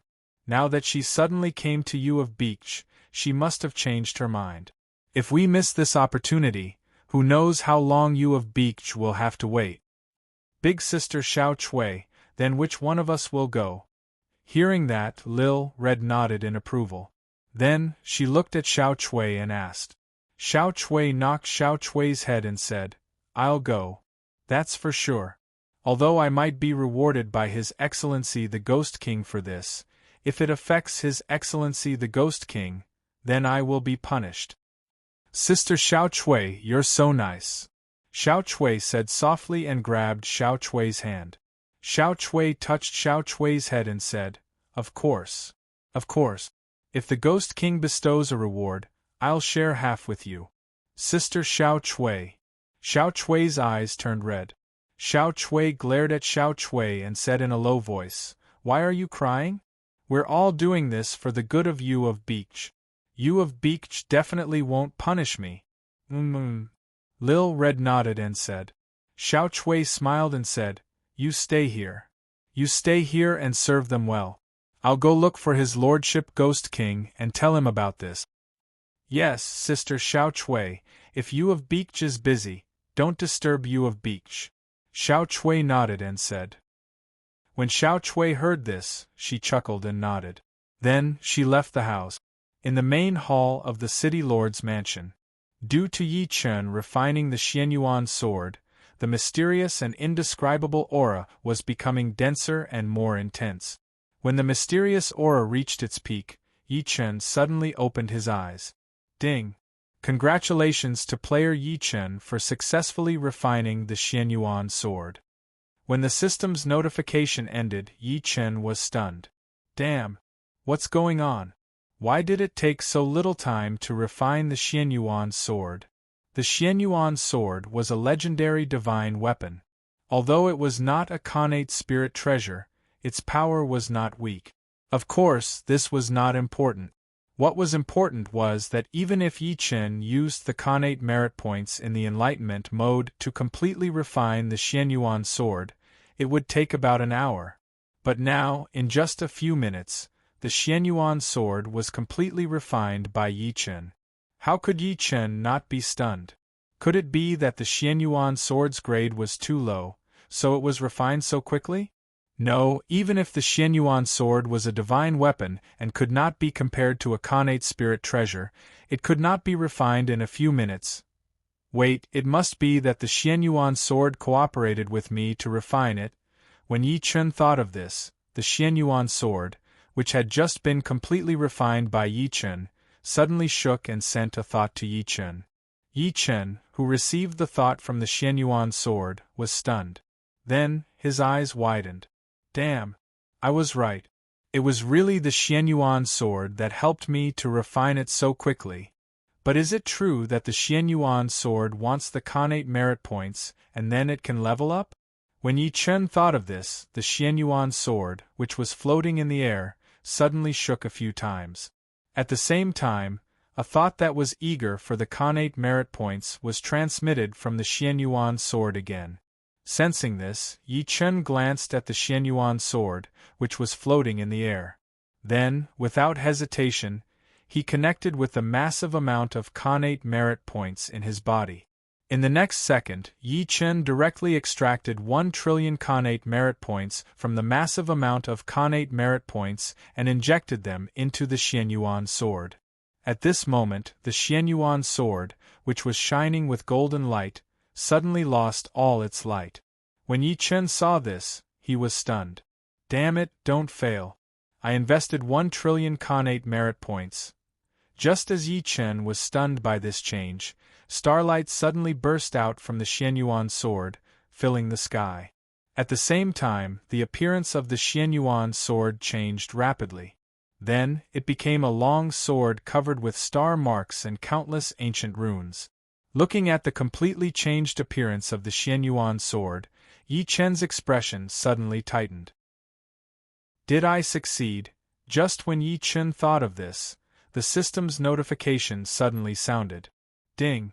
Congratulations to player Yi Chen, the divine weapon Xianyuan sword has successfully evolved into a connate merit cardinal treasure.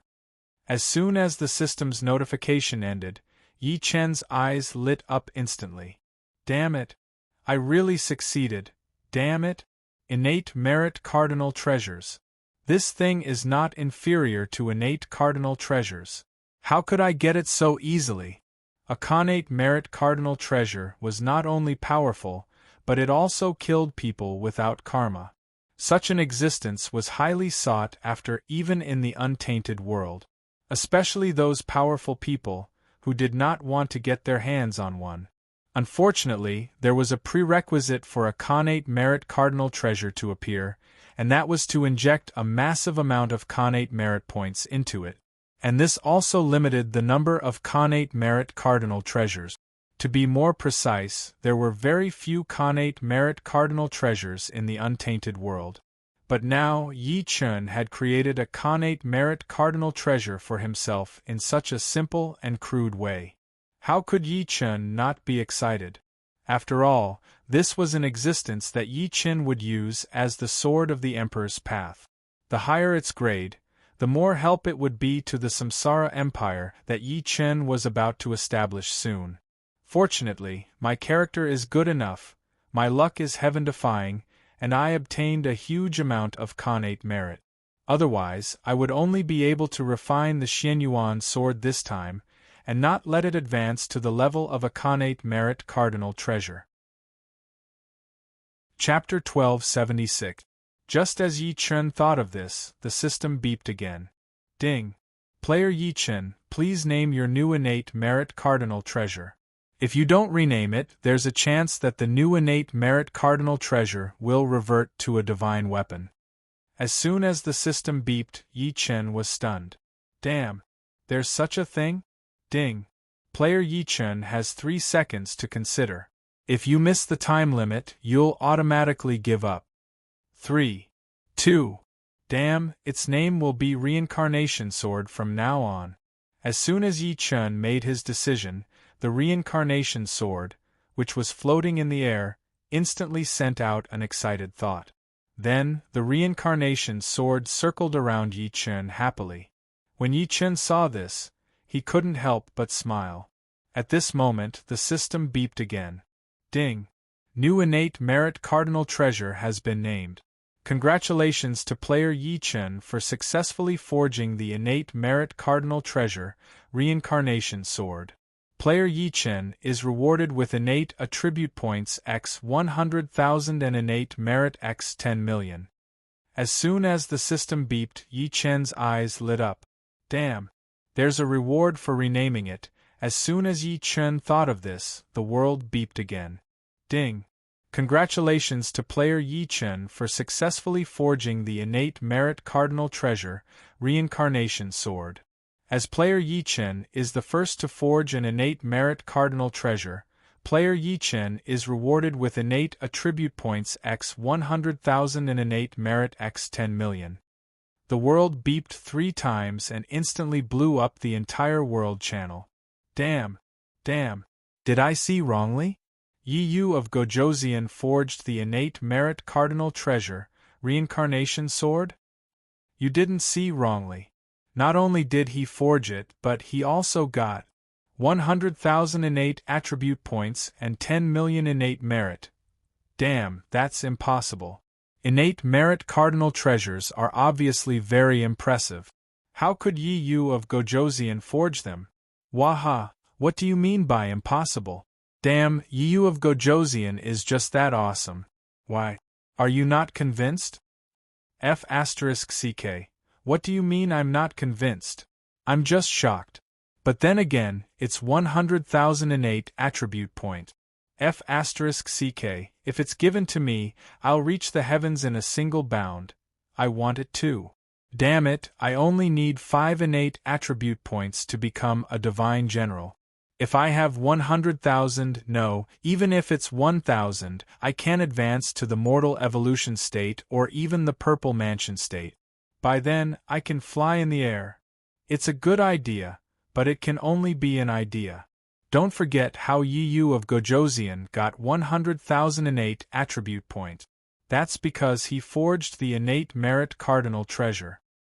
Although I don't know what grade the innate merit cardinal treasure is, I know that it's definitely very impressive. No, it's super impressive. Otherwise, it wouldn't reward Yi Yu of Gojoseon with so many innate attribute points.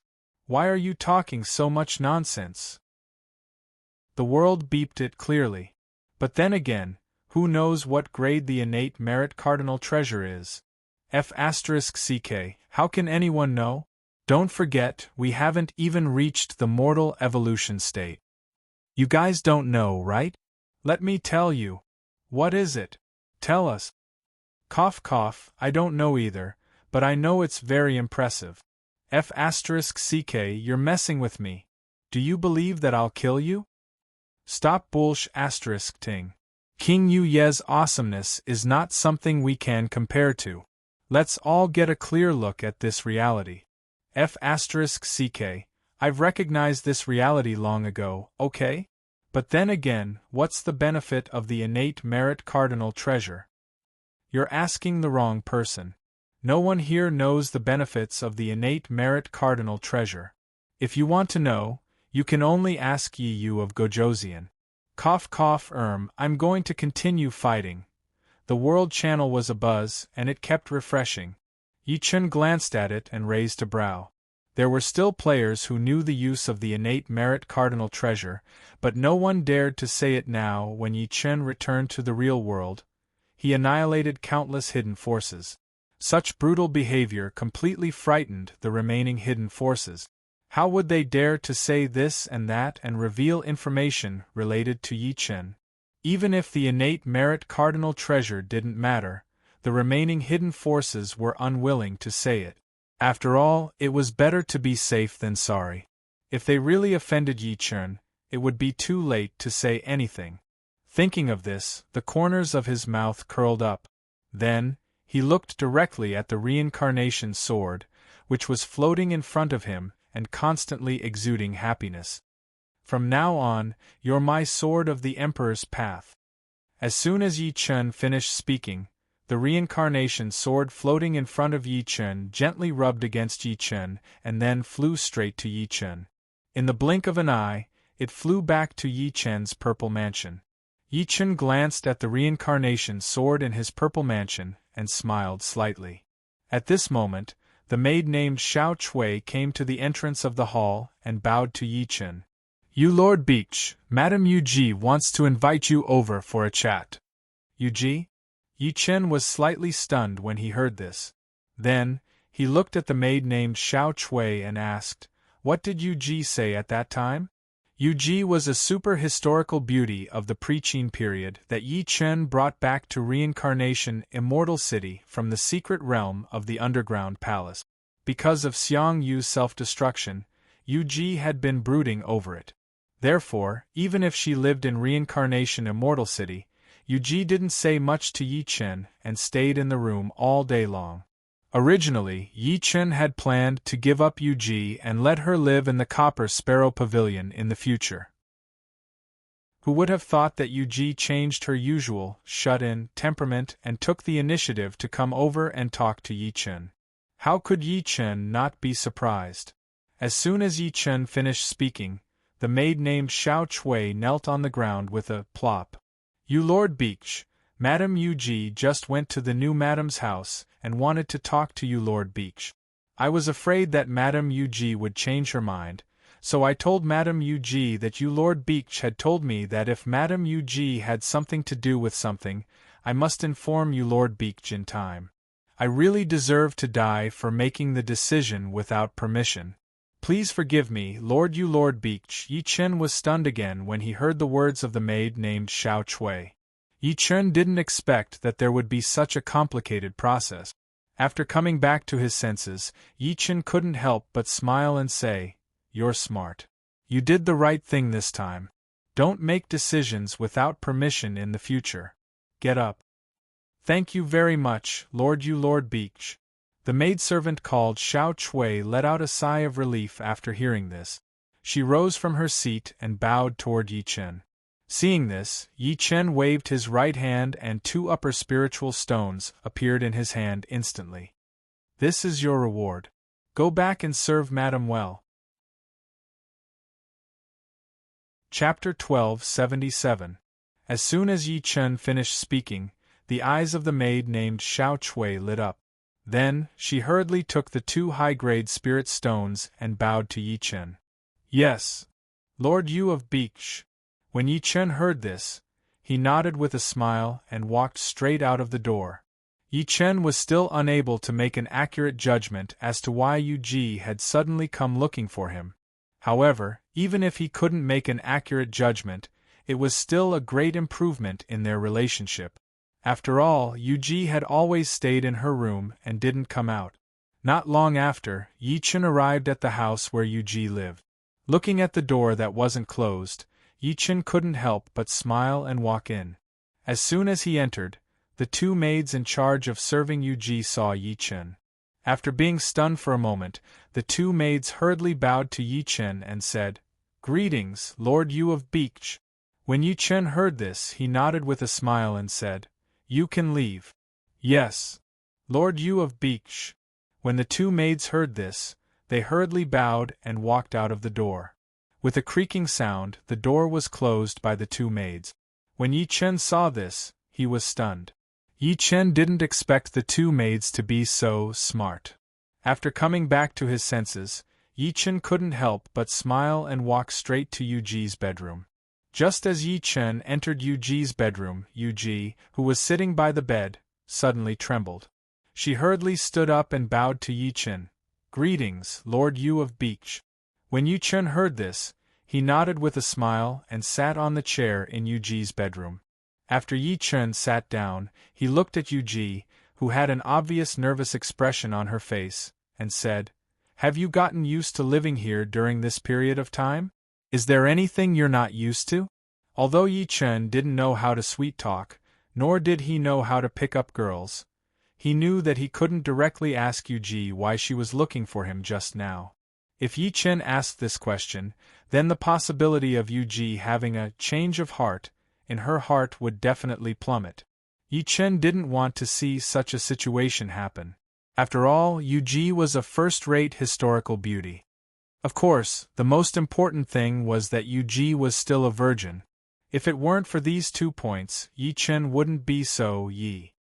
As soon as Yi Chen's words fell, Yuji's heart immediately warmed, and the nervousness in her heart also plummeted. "Thank you, Lord Yu of Beach, for your concern. I'm not used to it." "That's good." When Yi Chen heard this, he nodded with a smile and continued, "If there's anything that doesn't go your way, or if the maids did something wrong, just tell me directly." When Yuji heard this, she glanced at Yi Chen and replied softly. After Yi Chen heard Yuji's tone of having something in her heart but hesitating to say it, he was silent for a moment, then looked at Yuji and asked, "You've been in the reincarnation immortal city for a while. Have you thought about welcoming a new life?" Because of Xiang Yu's death, Yuji had never been able to accept Yi Chen. Yi Chen knew about this and could understand it. However, this was the obstacle between Yuji and Yi Chen. He had to ask. If he didn't say it clearly, then what awaited Yi Chen would only be entangled. Yi Chen didn't want to see such a situation happen, so after Yi Chen said a few words to Yuji to ease the tense atmosphere, he asked such a question. As soon as Yi Chen's question fell, Yuji's body suddenly stiffened.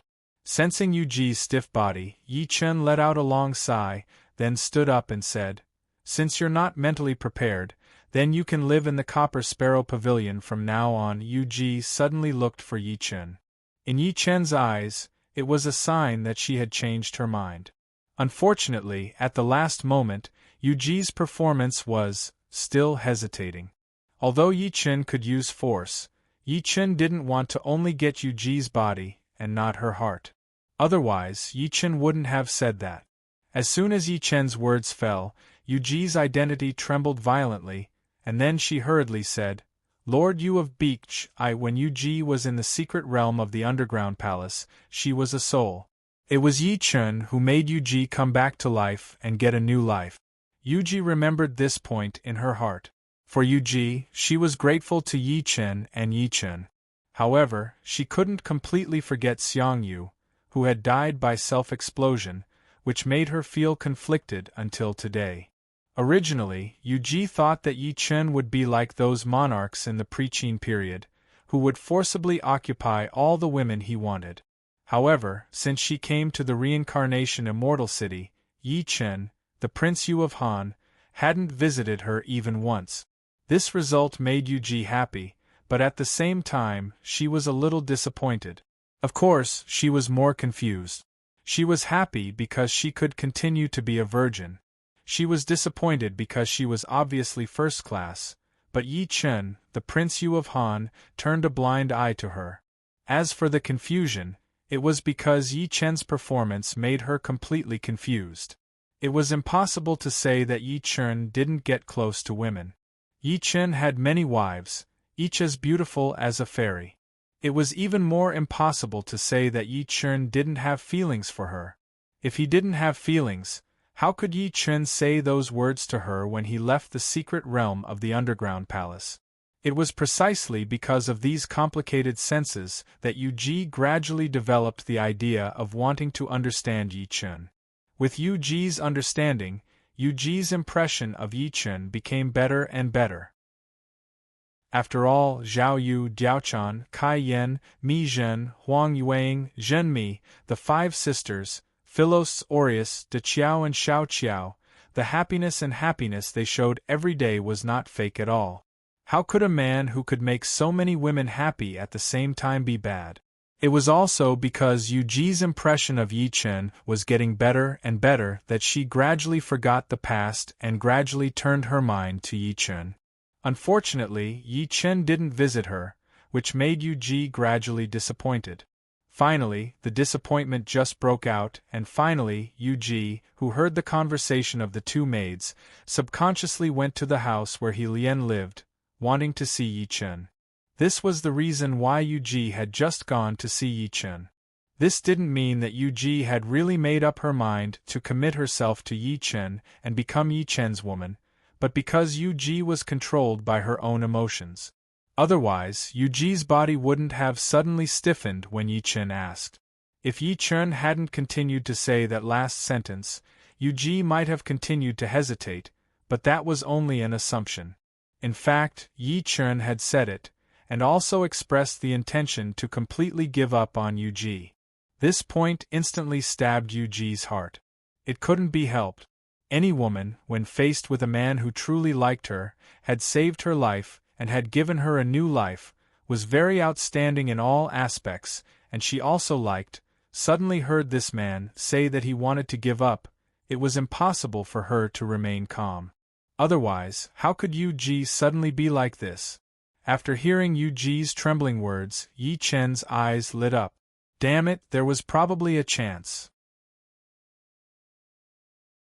Chapter 1278. Thinking of this, Yi Chen looked straight at Yu Ji and said, "Don't worry. I won't force you, and I won't blame you. In the future, your standard of living won't decrease." At this time, it was not suitable to ask, "What's the matter?" or "I've thought it through." If Yi Chen asked, Yu Ji, who had been provoked, would most likely hesitate again. Yi Chen did not want to see such a situation. As soon as Yi Chen finished speaking, 2 lines of clear tears flowed from the corners of Yu Ji's eyes. When Yi Chen saw this, his heart couldn't help but ache. F***ck, could it be that the stimulation was too much? Just as Yi Chen thought of this, Yu Ji threw herself into Yi Chen's arms and hugged Yi Chen tightly. At this moment, Yi Chen was stunned at first, then he smiled. The result was not bad, and the stimulation was not in vain. At least, Yu Ji had made a choice. Just as Yi Chen thought of this, Yu Ji, who was hugging Yi Chen tightly, suddenly choked up and said, I don't know if this is right or wrong, but I don't want to lose Lord Yu of Beach." When Yi Chen heard Yu Ji's words, he sighed inwardly and said, "There's no right or wrong. The past is the past. People have to live in the present and look forward to the future." Yi Chen gently lifted Yu Ji's chin, then looked into Yu Ji's eyes and said seriously, "Don't worry." He said seriously, "The most important thing is that your heart has already told you what the real choice is." As soon as Yi Chen finished speaking, Yu Ji was stunned at first, then she slowly calmed down. After the time it took to brew a cup of tea, Yu Ji hugged Yi Chen tightly again, and let out a long breath. "Lord Yu of Beach is right. My heart has indeed made me make a choice." When Yi Chen heard this, he couldn't help but smile.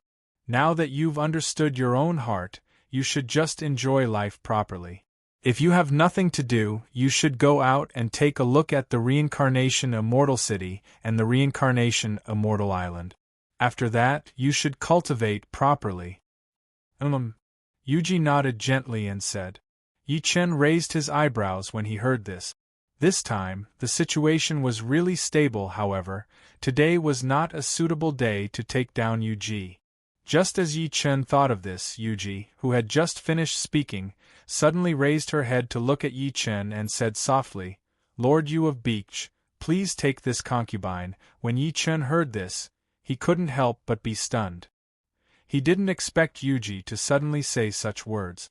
After a brief moment of daze, Yi Chen looked straight at Yuji and said, "That's right."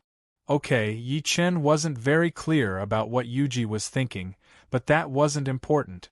What was important was that Yi Chen knew one thing, and that was that Yuji had used a lot of courage to say what she had just said. If Yi Chen refused or said something about waiting a little longer, Yuji's heart might change again. Instead of letting things change in a direction that was out of control, it was better to directly eliminate the uncontrollable factors. It was also for this reason that Yi Chen agreed directly. As soon as Yi Chen finished speaking, Yuji's face immediately turned red. When Yi Chen saw this, he directly carried Yuji by the waist. Yuji, who seemed to have foreseen what was about to happen, suddenly stiffened and then closed her eyes tightly. When Yi Chen saw this, he couldn't help but smile and say, "Relax. Don't be so nervous." Yuji's face turned red again when she heard this, and then she responded softly. When Yi Chen heard this, he smiled slightly and then gently kissed Yuji. Not long after a soft cry, Yuji completed the change of identity, but Yi Chen was stunned. This was a six-sided ambush. That's right, it was a six-sided ambush. What the hell, I've picked up a treasure again. When he thought of this, Yi Chen couldn't help but feel happy. Time passed bit by bit. 2 hours later, Yuji was like an octopus, hugging Yi Chen tightly. Looking at Yuji, who was covered in sweat but still unwilling to let go, Yi Chen let out a long breath. Not bad, not bad. Yuji had completely taken him down. Thinking of this, Yi Chen couldn't help but smile. Then, he hugged Yuji and quietly enjoyed the quiet moment. After the time it took to drink a cup of tea, Yi Chen carried Yuji to the bathroom. After washing up, Yi Chen chatted with Yuji for a while, had a meal, and rested for the night in Yuji's house. Yuji was a new wife, and with her past experience, she needed Yi Chen's company very much. If Yi Chen didn't care about Yuji and left as soon as he got it, it would be a great blow to Yuji. Such a situation was not what Yi Chen wanted to see. The next day, at dawn, after having breakfast with Yuji, Yi Chen accompanied her for a stroll in the Reincarnation Immortal City and the Reincarnation Forest for a while. After repeatedly confirming that Yuji had indeed given up on the past, Yi Chen completely relaxed. After all, Yuji had a past. If she didn't completely let go, there was a high chance that there would be unexpected changes. Yi Chen didn't want to see such a situation happen. Luoyang Imperial Palace Hall. Looking at Dong Zhuo, who had all the civil and military officials present, he grasped the long sword at his waist with his right hand and shouted, "The young emperor was unfortunately killed last night. I Zhuo am very sad. However, the country can't be without a ruler for a day. Therefore I Zhuo recommend the second prince to succeed the throne. What do you think?" Hearing this, all the civil and military officials who knew that the Western Liang army had cruelly killed the Yuan family last night exchanged glances, and then said in unison, "I agree. That's good." Hearing this, Dong Zhuo nodded with satisfaction. Then, he looked at the soldiers of Western Liang standing at the entrance of the hall and shouted, "Take His Majesty into the hall and prepare to ascend the throne." "Yes, General." When the Western Liang soldiers who were standing at the door heard this, they quickly bowed and saluted. After that, they hurriedly ran away. Before long, Lu Xie, the second prince, accompanied by a group of eunuchs and maids, came to the hall and went straight to the dragon throne. When he came to the dragon throne, Lu Xie glanced at it with a complicated expression and then turned to sit on it. Seeing this, Dong Zhuo smiled coldly, then took the lead and bowed to Lu Xie. "Greetings, Your Majesty! Long live the Emperor! Long live the Emperor!" Dong Zhuo's words caused the civil and military officials to look at each other and then bow to Lu Xie. "Greetings, Your Majesty! Long live the Emperor! Long live the Emperor! Lu Xie, who was sitting on the dragon throne, nodded when he heard this and said, "You may rise." "Many thanks, Your Majesty." Dong Zhuo and the civil and military officials bowed, and said after hearing this. They straightened their backs after finishing their words. Lu Xie turned to the eunuch holding the imperial edict and said, "Announce the edict." "Announce the edict." "Yes, Your Majesty." When the eunuch heard this, he hurriedly bowed and said. After he finished speaking, he walked to the front of the table and opened the imperial edict. By the will of the heavens, the Emperor decrees that for Dong Zhuo and Dong Bingzhou's contributions, Dong Bingzhou shall be conferred the title of Great General, in charge of all the soldiers of the realm. At the same time, he shall also hold the position of Prime Minister. All the civil and military officials paled at the eunuch's words. At this moment, Dong Zhuo righteously bowed to Lu Xie. "Many thanks, Your Majesty. Zhuo will not disappoint Your Majesty." Chapter 1279. As soon as Dong Zhuo finished speaking, Lu Xie's eyes narrowed, a cold light flashing through them. The current Lu Xie was no longer the Lu Xie of history. He had obtained Li Mubai's memories and knew the direction of the Great Han's history. He knew his own future, and he knew what kind of existence Dong Zhuo was. It was precisely because Lu Xie knew that he was looking at Dong Zhuo with killing intent. It couldn't be helped. Not only had Dong Zhuo brought disaster to the entire Dark Han imperial family, he had even completely destroyed the last trace of karmic luck and dignity of the Dark Han imperial family. It was impossible for Lu Xie not to hate Dong Zhuo. However, no matter how much Lu Xie hated Dong Zhuo, it was useless. The current him simply didn't have the ability to resist Dong Zhuo. Even if Lu Xie had the ability, he wouldn't dare, much less resist Dong Zhuo. As for the reason, it was very simple. Yi Chen wouldn't allow it. As Yi Chen's slave, Lu Xie had already been ordered by Yi Chen to not change a single bit of the Great Han's history. If Lu Xie dared to disobey Yi Chen's order, then what awaited Lu Xie would be a fate worse than death. Whether it was cruel or callous, Yi Chen wouldn't be soft-hearted when it came to unifying the world and ascending. The moment the cold light in Lu Xie's eyes disappeared, Dong Zhuo, who had bowed to Lu Xie, stood up and looked at him. "Your Majesty, the Yuan clan rebelled last night and wantonly set the imperial palace on fire. The previous emperor, the Empress Dowager, and the Empress Dowager perished in the sea of flames. I implore Your Majesty to issue a decree declaring the Yuan clan a traitor and summon all ambitious people to suppress them." When Lu Xie heard this, he froze in place. There was nothing he could do about it. In history, Dong Zhuo had never done such a thing. Now that Dong Zhuo had brought it up, how could Lu Xie not be stunned? While Lu Xie was in a daze and didn't know what to do, a civil official stepped forward and bowed to Lu Xie. "Your Majesty, last night, Yuan Shao and Yuan Benchu led the disciples of the aristocratic families to kill the eunuchs who had brought disaster to the country and the people. It is obvious that they are devoted to the country and have no intention of rebelling. As for the fire in the palace last night, it should be related to the thunderstorm. It must be the heavenly thunder that ignited the hall where the Empress Dowager, the former emperor, and the empress lived. This is a natural disaster, not a man-made one." When Lu Xie heard this, he immediately came back to his senses. Just as he was about to speak, Dong Zhuo's eyes suddenly widened, and then he shouted loudly, "Men, drag this Yuan clan's accomplice away and beat him to death." As soon as Dong Zhuo finished speaking, 2 Western Liang soldiers rushed into the main hall and stopped the civil official who was explaining for the Yuan family. "Dong Zhuo, you idiot! You wreaked havoc in the imperial palace and even killed the loyal subjects of the Great Han dynasty. You will suffer retribution." Hearing this, Dong Zhuo's eyes blazed with fury. "Damn you!" With that, Dong Zhuo pulled out the long sword at his waist. He walked up to the civil official in a few steps and stabbed him. Squelch! The civil official's heart was instantly pierced. Everyone! Dong Zhuo is the traitor. He should be executed. He should be executed. The civil official raised his right hand and pointed at Dong Zhuo. He roared with all his might, and then he died on the spot.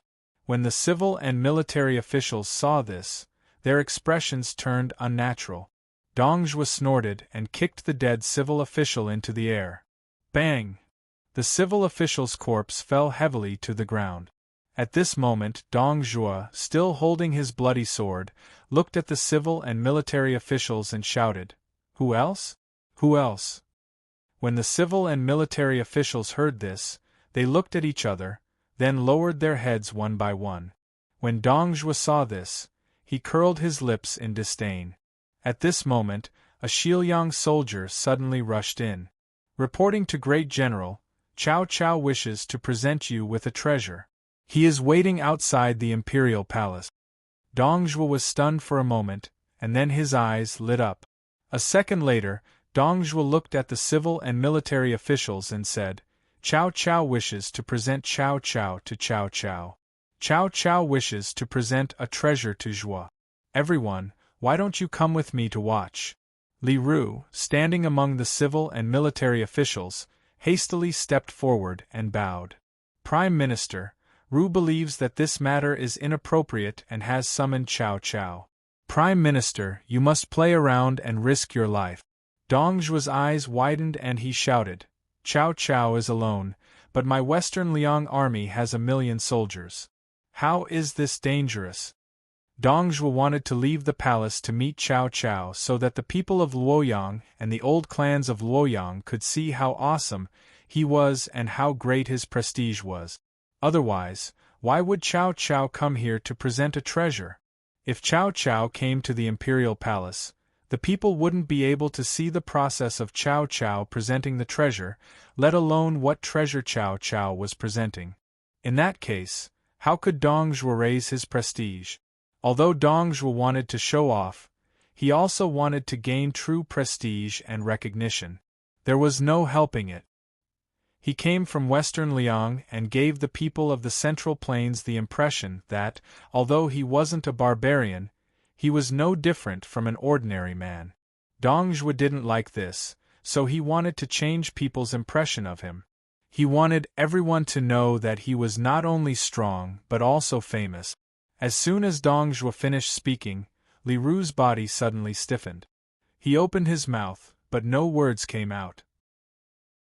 There was nothing to be done. Dong Zhuo didn't allow any rebuttal. If Li Ru continued to advise him, he would be severely punished. While Li Ru was silent, a general stepped forward and bowed to Dong Zhuo. Great General's words are extremely correct. This Zhang is willing to follow Great General out of the palace and see the treasure Cao Amon has presented. We are willing to follow Great General out of the palace. The civil and military officials glanced at each other and then bowed. When Dong Zhuo heard this, he laughed heartily, then strode out of the hall. When the other officials saw this, they followed him out of the hall. Before long, Dong Zhuo led the civil and military officials to the imperial palace. He saw Cao Cao standing in the distance outside the palace gate. Dong Zhuo was stunned at first, but then he smiled. It was no wonder that Dong Zhuo was so happy. Although Cao Cao was standing a little far from the gates, there were many people behind him. This was exactly what Dong Zhuo wanted to see. Come, let's go. Dong Zhuo snapped out of his daze and shouted. He led the civil and military officials toward Cao Cao. When Dong Zhuo arrived in front of Cao Cao, Cao Cao bowed to Dong Zhuo. Cao Cao greets Dong Bingzhou.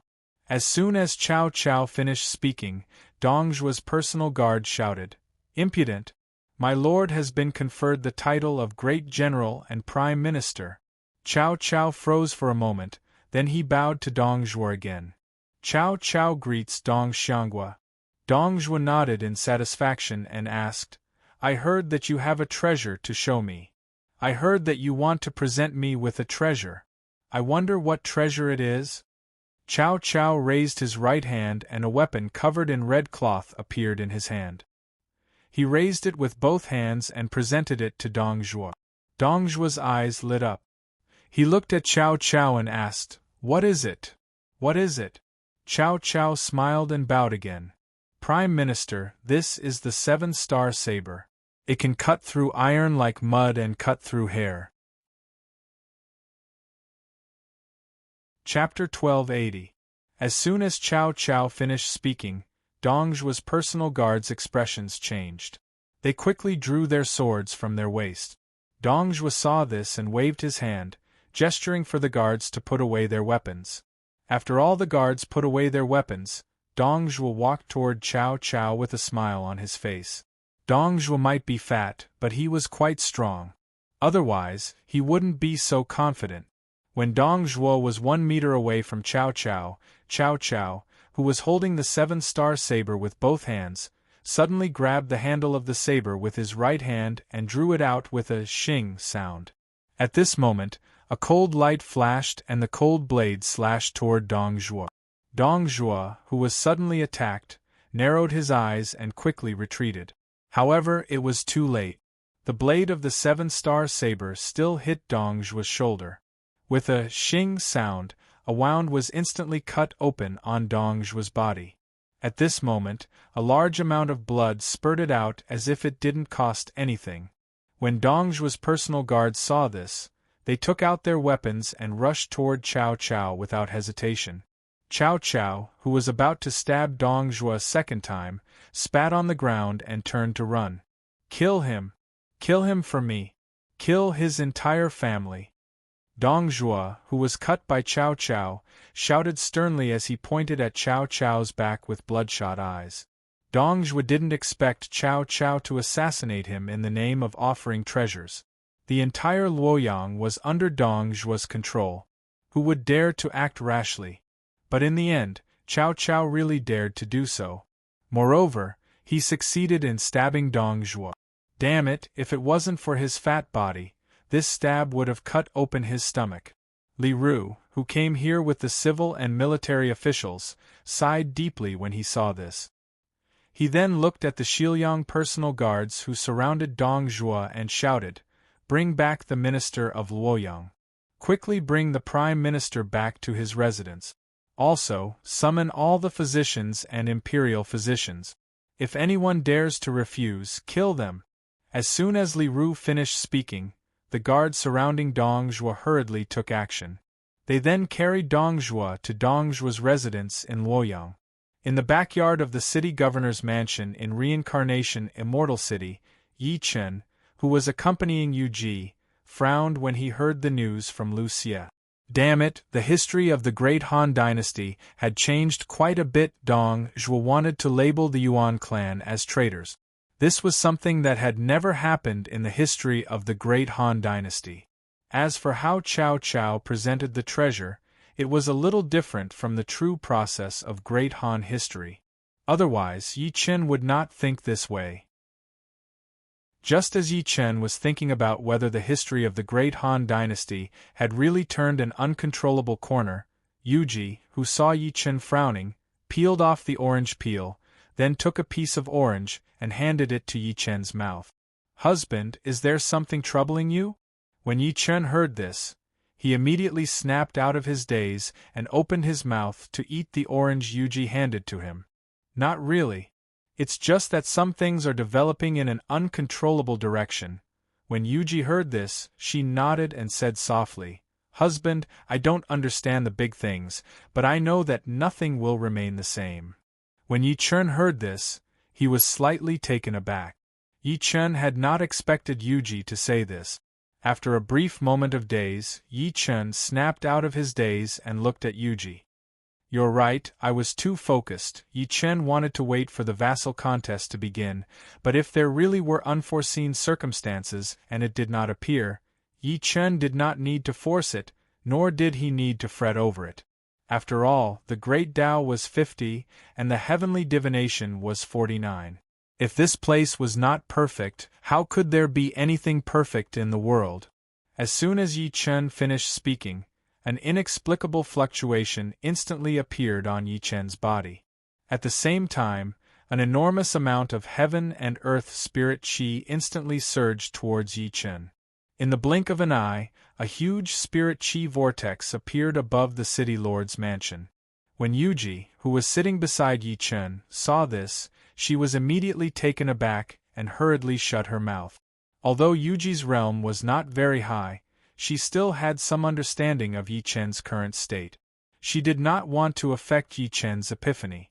That's right, it was an epiphany. And what caused Yi Chen to have an epiphany was a simple sentence from Yuji. Even Yi Chen himself had not expected this result.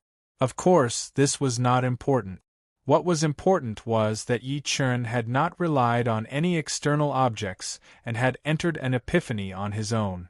This would allow Yi Chen to obtain unimaginable benefit. 2 hours later, Yi Chen, who had entered an epiphany state, suddenly opened his eyes. Then 2 beams of light shot out from Yi Chen's eyes. Ding! Congratulations to player Yi Chen for completing the epiphany. Your physical strength has increased tenfold. As soon as the system's notification ended, Yi Chen's eyes lit up. Holy shit!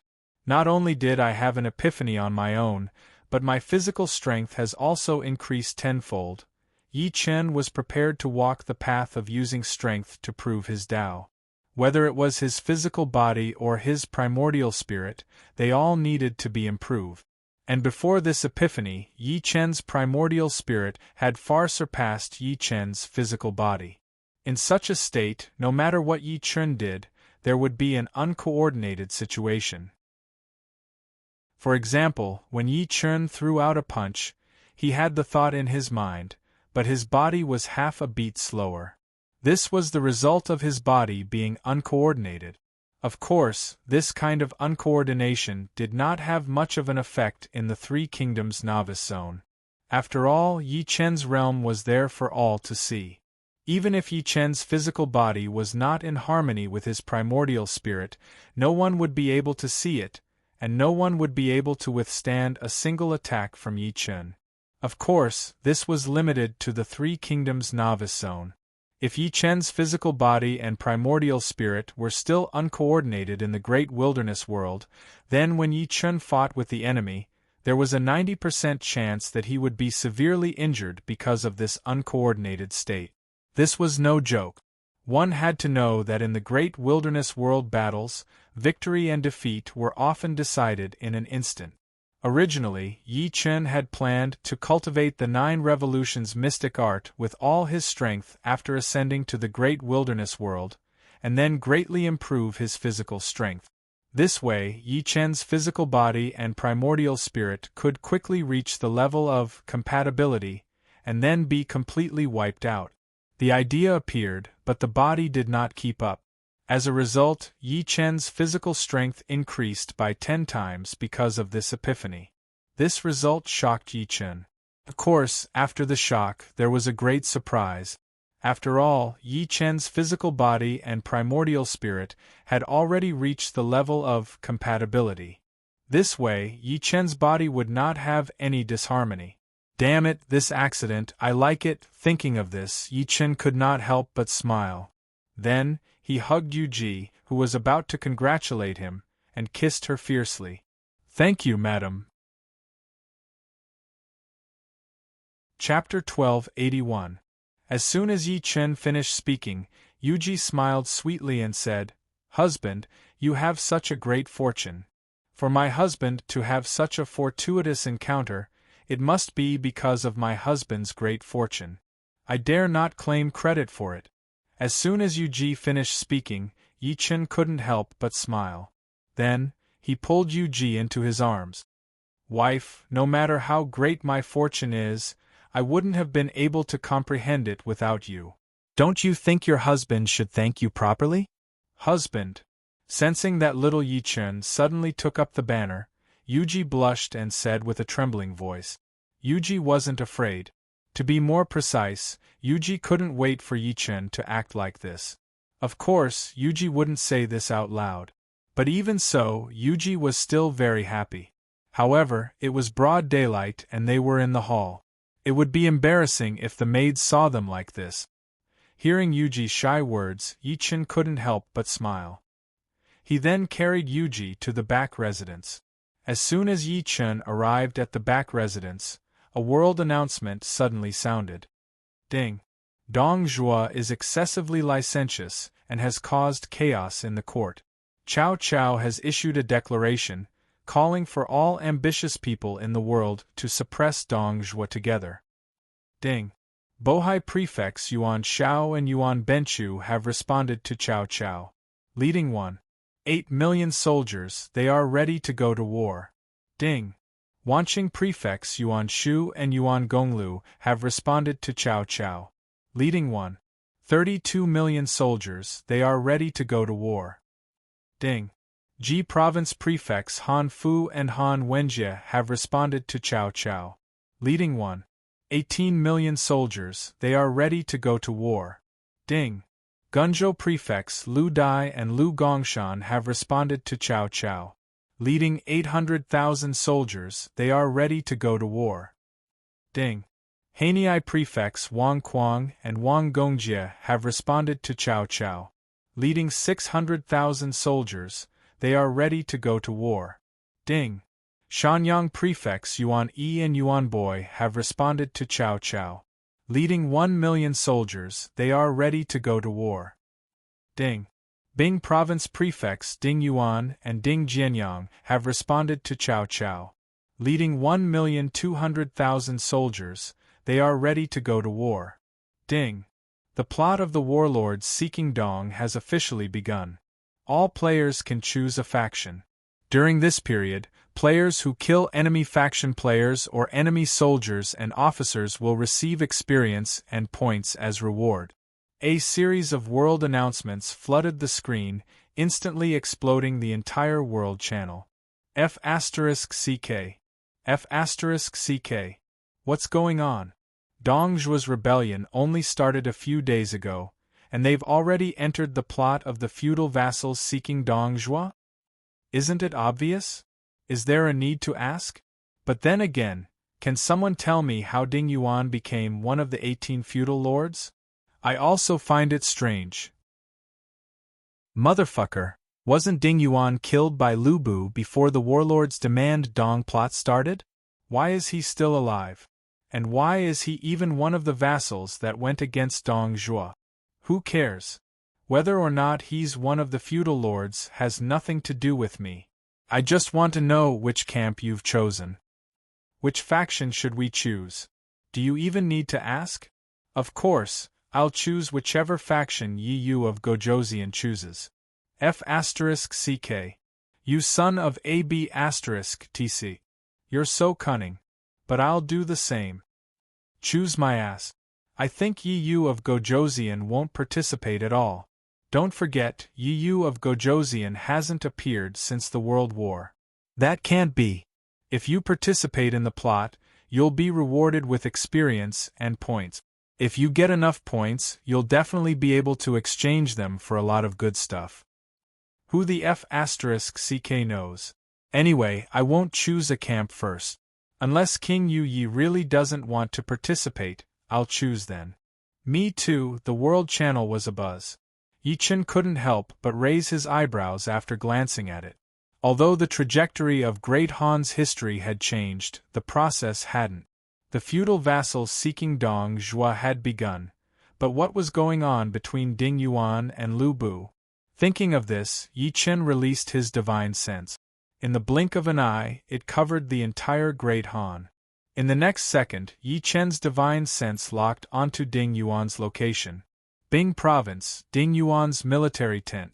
Ding Yuan glanced at the angry Lu Bu and said, "Fengxian, I'll leave the matter of the provisions to you."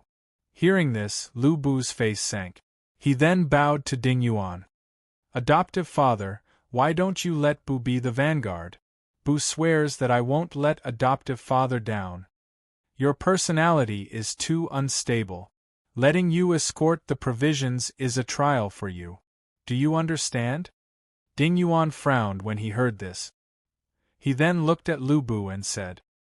Hearing this, Lu Bu suddenly became silent. Seeing Lu Bu's silence, Ding Yuan let out a long sigh and then said to Lu Bu, "Fengxian, in the future, you'll inherit everything I have. Don't disappoint me. When Lu Bu heard this, he took a deep breath. After exhaling a long breath, he looked directly at Ding Yuan and then solemnly bowed and said, Adoptive father, Bu has heard these words for many years. I don't want to hear them anymore. Feng Xian. What do you mean? Ding Yuan's face sank and he roared. When Lu Bu heard this, he straightened his body. In an instant, the aura of a great perfection saint erupted from Lu Bu. Adoptive father, Bu has the ability, but you won't let Bu use it. Bu has a better future and can follow Prince Yu of Han. Adoptive father, please cut off Bu's thoughts. Saying this, Lu Bu's eyes suddenly widened. A cold light flashed in his eyes. At the same time, immense killing intent erupted from Lu Bu's body. Adoptive father, tell your child what you're afraid of. Impudent! Ding Yuan was enraged. He rushed to the entrance of the tent and roared. Men! Adoptive father, you've forced me to do this. Hearing this, Lu Bu's eyes flashed with an ominous glint. With a clang, he unsheathed the long sword at his waist. Seeing this, Ding Yuan's eyes narrowed. At this moment, the sword in Lu Bu's right hand fiercely swung toward Ding Yuan. Ding Yuan's head instantly flew into the air. Then a large amount of blood sprayed out from Ding Yuan's headless corpse. At this moment, several of Ding Yuan's personal guards rushed in and were stunned on the spot. Are you going to follow me, or are you going to die? At this time, Lu Bu's two scarlet eyes looked at Ding Yuan's personal guards who had entered the large tent and shouted loudly. When the personal guards heard this, they looked at each other and then bowed to Lu Bu in unison. We are willing to follow the Lord. Good. Ha ha. Hearing this, Lu Bu's eyes suddenly widened, then he raised his head to the sky and laughed wildly. At this moment, a world announcement sounded. Ding. Lu Bu has killed Ding Yuan. Ding Yuan's status as one of the 18 vassals has automatically disappeared. Ding. Lu Bu has joined Dongzhuo's camp. The world announcement sounded 3 times in a row and the lively world channel exploded. F***CK. F***CK. I was wondering how Ding Yuan became one of the 18 vassals. It hasn't even been a minute and Ding Yuan has been killed by Lu Bu. Calm down, calm down. This is a game. Don't use history as a game. Chapter 1282. That's right. Besides, it's good that Ding Yuan is dead. You know, I was planning to join Dongzhuo's camp. After all, the other marquises were the ones who lost. You mother*****. You're thinking the same thing as me. I'm relieved that Dongzhuo has Lu Bu in his camp. Mother*****. So what if Dongzhuo has Lu Bu? Don't forget that there's still Yi Yu of Gojoseon. If Yi Yu of Gojoseon joins Dongzhuo's camp, Dongzhuo will win. But if Yi Yu of Gojoseon joins the other marquises' camp, Dongzhuo won't be able to do anything even if he has Lu Bu. You want to join the other marquises' camp? Go ahead. I'll go F***CK you when you do. Mother****. You think I'm afraid of you? Come on. If you don't come, you're my grandson. Stop arguing. You bunch of brainless idiots. If you want to benefit from this plot mission, you have to choose the right camp. The key is Yi Yu of Gojoseon. Mother****. You're actually telling the truth. But I feel that Yi Yu of Gojoseon won't participate. Don't forget, with Yi Yu of Gojoseon's strength, if Yi Yu of Gojoseon wants to join the other marquises' camp, he'll definitely announce it to the world. Look, did the world announcement mention Yi Yu of Gojoseon? F***CK. Your analysis is quite reasonable. If Yi Yu of Gojoseon really doesn't participate, then it'll be better for him to join Dongzhuo's camp. Nope. Don't forget that history has records of both sides winning and losing. Don't talk nonsense. Why don't you mention the big-eared thief Liu Bei, Guan Yu, and Zhang Fei in history? Hey bro, you reminded me. Liu Bei was killed by Yi Yu of Gojoseon. Guan Yu and Zhang Fei have become Yi Yu of Gojoseon's subordinate. If Yi Yu of Gojoseon doesn't participate, then Dong Zhuo will be able to look down on all the heroes by himself. Hee, that's right. As long as Yi Yu of Gojoseon doesn't participate and joins Dong Zhuo's side, it's a sure win. The World Channel was in an uproar as it was constantly being updated. After Yi Chen took a look at it, the corners of his mouth curled up involuntarily. Without Lu, Guan, and Zhang, Dong Zhuo could rely on Lu Bu to overturn everything. However, I won't let that happen. Thinking of this, Yi Chen used his mind to lock onto Dian Wei. In the next second, Yi Chen directly sent a telepathic message.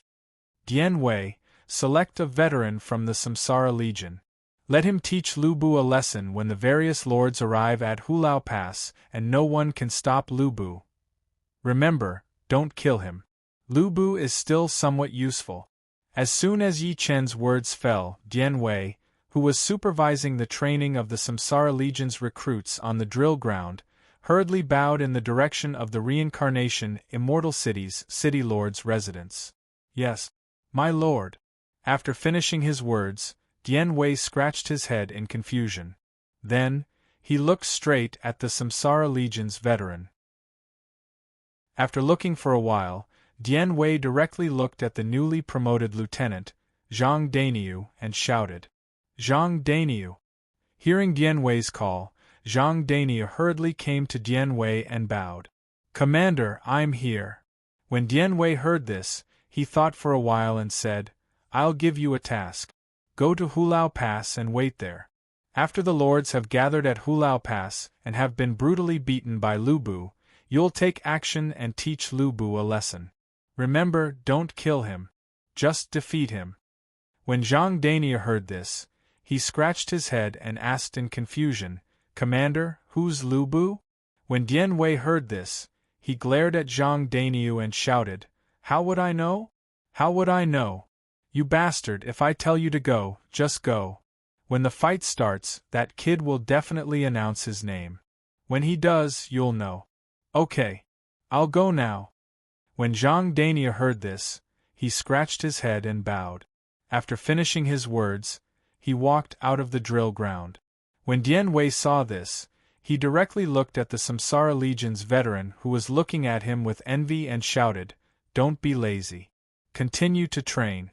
Whoever doesn't train today will not be allowed to eat." "Yes, Commander." When the Samsara Legion's veteran heard this, they laughed in unison and then shouted loudly. After finishing their words, they all picked up the stone weights that weighed hundreds of kilograms and started to train. In the backyard of the City Lord's residence in Reincarnation Immortal City, Yi Chen, who heard the conversation between Dian Wei and the Samsara Legion's veteran on the drill ground, could not help but smile. Dian Wei, this silly fellow, was really right to make him the commander of the Imperial Guards. Just as Yi Chen thought this, Yuji, who was in Yi Chen's arms, looked at Yi Chen with a puzzled expression and asked, "What's the matter? Husband, do you have something important to do?" Yi Chen carried Yuji to the backyard.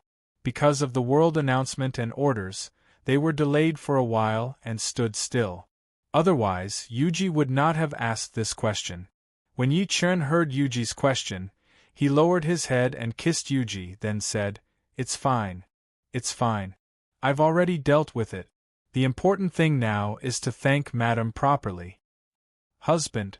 When Yuji heard this, her face immediately turned red, and she buried her head in Yi Chen's arms, not daring to look at Yi Chen. When Yi Chen saw this, he laughed and walked straight into the house. Not long after, a pleasant melody rang out. It was so loud that the sun in the sky hid behind the white clouds. Luoyang, Dong Zhuo's residence. "Chow chow. Bastard. I'm going to pull out your tendons and skin you alive." After hearing Li Ru's report, Dong Zhuo's eyes suddenly widened and he roared. When Li Ru heard this, he hurriedly bowed and said, "Father, don't be angry. Father-in-law, don't get angry. What you need now is a good rest. Recuperate." "How can I recuperate?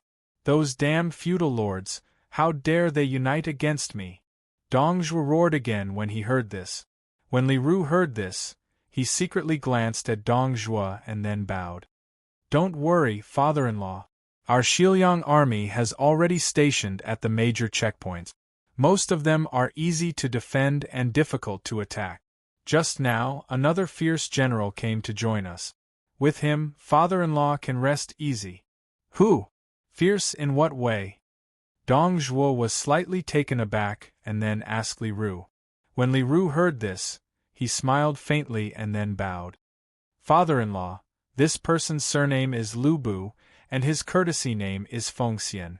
General Huaxiong couldn't even last 3 moves against him. This was because Lu Fengxian didn't want to hurt General Huaxiong. If it was a battlefield, General Huaxiong might have directly. When Dong Zhuo heard this, his eyes suddenly widened and then he looked straight at Li Ru. Is what you said true? Ru, I wouldn't dare lie to father-in-law. General Huaxiong really couldn't last 3 moves against Lu Bu or Lu Fengxian. Li Ru hurriedly bowed. When Dong Zhuo heard this, his eyes suddenly brightened and then he shouted, "Bring him here! Quickly! Bring this person to see me. I want to take him as my foster son." Dong Zhuo's words stunned Li Ru. Li Ru didn't expect Dong Zhuo to make such a decision. If it was someone else, it would be fine, but Lu Bu wasn't someone else. After Li Ru sent people to sow discord, Lu Bu had personally killed his foster father, Ding Yuan. If Dong Zhuo took Lu Bu as his foster son, then Lu Bu would F*King kill Dong Zhuo. That would be F*King fun. Chapter 1283. As soon as Li Ru thought this, Dong Zhuo reprimanded him. What are you standing there for? Go. Yes, father-in-law. When Li Ru heard this, he immediately regained his senses and hurriedly bowed. After he finished speaking, he walked out. Li Ru knew Dong Zhuo's personality very well.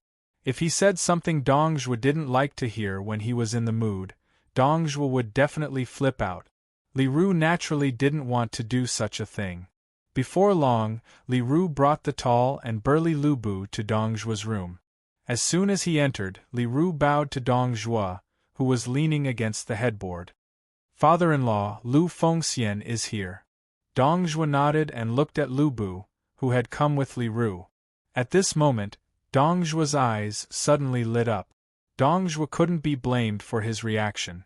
It wasn't that he hadn't seen tall and sturdy people before, but it was his first time seeing someone as tall and sturdy as Lu Bu. Of course, this alone wasn't enough to shock Dong Zhuo. The problem was that Lu Bu also exuded an extremely valiant aura.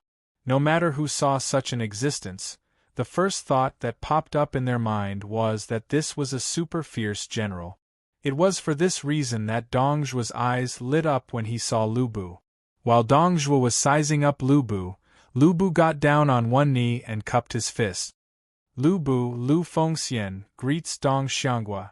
Dong Zhuo snapped out of his daze and shouted, "What a fine fellow! What a good Lu Fengxian! From now on, you are my adopted son. How about it?"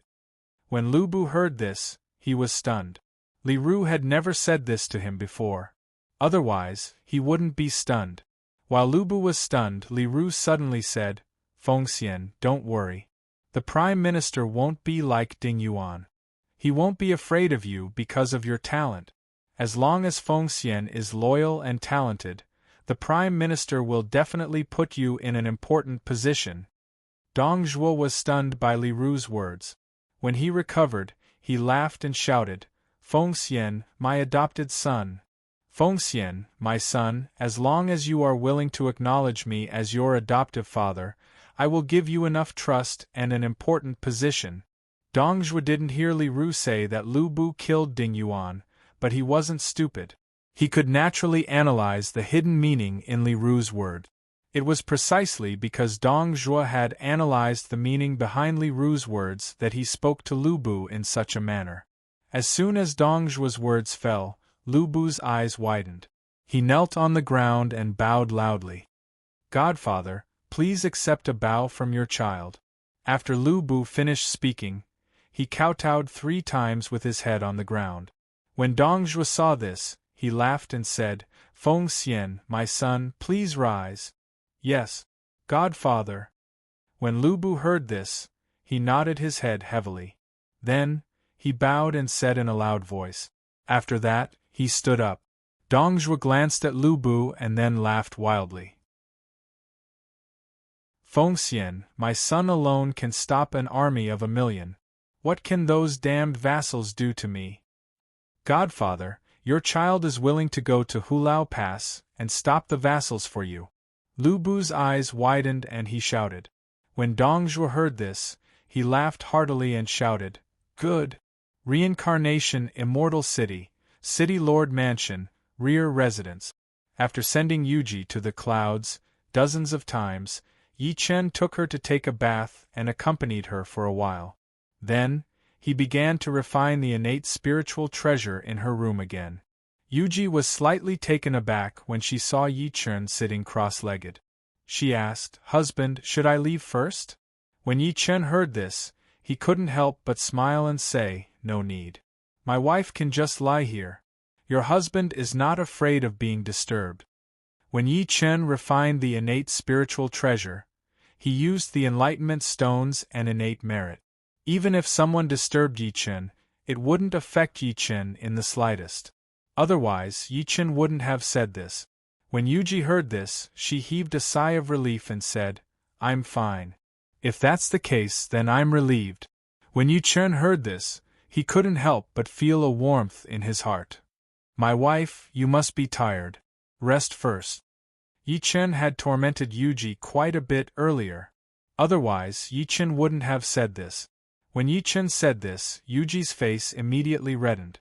Then, she replied softly, Yes, yes. When Yi Chen saw this, he couldn't help but smile.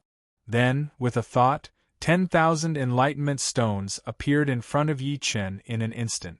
Looking at the 10,000 enlightenment stones floating in front of him, Yi Chen chose to use them without hesitation. Ding! Congratulations to player Yi Chen for successfully using the enlightenment stones. Enlightenment mode has been activated. Duration, 10,000 minutes. When the system's notification ended, the heavenly book that Yi Chen had obtained a long time ago appeared in front of Yi Chen. Looking at the heavenly book floating in front of him, Yi Chen couldn't help but raise his eyebrows. If I hadn't appeared, the heavenly book would have fallen into the hands of the primeval Lord of Heaven and become the investiture of the gods today. I'll refine the heavenly book and make it the imperial edict of the Samsara Empire. At the thought of this, Yi Chen immediately connected with the massive amount of innate merit points in his body. In the next second, Yi Chen extracted 1 billion innate merit points from the massive amount of innate merit points in his body and injected them directly into the heavenly book. With a buzzing sound, the originally ordinary heavenly book opened up instantly and released thousands of rays of golden light. At the same time, a mysterious and indescribable aura appeared from Yi Chen's body with a boom, and then it directly exploded. Looking at the heavenly book that was floating in midair and trembling constantly, Yi Chen smiled and entered the refining mode. Time passed slowly. The mysterious aura emitted from Yi Chen's body became stronger and stronger. After 2 hours, the mysterious aura emitted from Yi Chen's body reached its peak. At this moment, the heavenly book that was shining with thousands of rays of golden light suddenly shook. At the same time, Yi Chen opened his eyes. Ding! Congratulations to player Yi Chen for successfully refining the innate cardinal treasure, heavenly book. When the system's notification ended, Yi Chen's eyes opened wide. Finally, the refining of the heavenly book was completed. At the thought of this, Yi Chen looked at the heavenly book and gave it a thought. With a buzzing sound, the heavenly book that looked normal suddenly twisted. In the blink of an eye, it turned into an imperial edict that was golden in color and emitted a strong imperial aura. Looking at the heavenly book that had completely changed its appearance, Yi Chen couldn't help but smile. The imperial sword and imperial edict were completed. Next, the imperial jade seal. Chapter 1284. Yi Chen walked the path of the Emperor of Providence, and was destined to build a dynasty of providence. In order to do this, apart from building a country, he had to have three major items of a dynasty of providence: the sword of the emperor, the imperial decree, and the imperial jade seal. Among them, the sword of the emperor and the imperial decree had already been refined by Yi Chen. As long as Yi Chen completed the imperial jade seal, the three major items of the reincarnation empire that Yi Chen was about to establish would be completed. At that time, Yi Chen only needed to unify the world and then directly advance his reincarnation empire to a dynasty of providence before ascending to the primordial world. Thinking of this, Yi Chen waved his right hand and the connate cardinal treasure, the exquisite 9 orifices stone, appeared instantly. Looking at the exquisite 9 orifices stone floating in front of him, Yi Chen used his mind and the exquisite 9 orifices stone, which was originally in the state of a stone, instantly melted. In the blink of an eye, it turned into a square imperial jade seal. Its appearance was simple, but to become a true imperial jade seal, it required enough providence. He would refine it first and inject the providence of heaven and earth into it after unifying the world. Thinking of this, Yi Chen used his mind and instantly connected to the massive amount of connate merit in his body. In the next second, Yi Chen directly extracted 1 billion connate merit from the massive amount of connate merit in his body and injected it into the exquisite 9 orifices stone.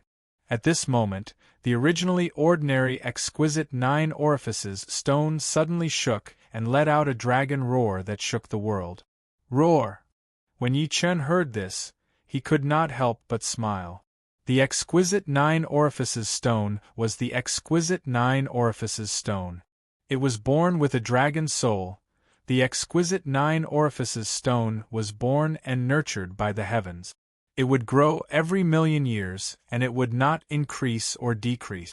It would take hundreds of millions of years to form one orifice.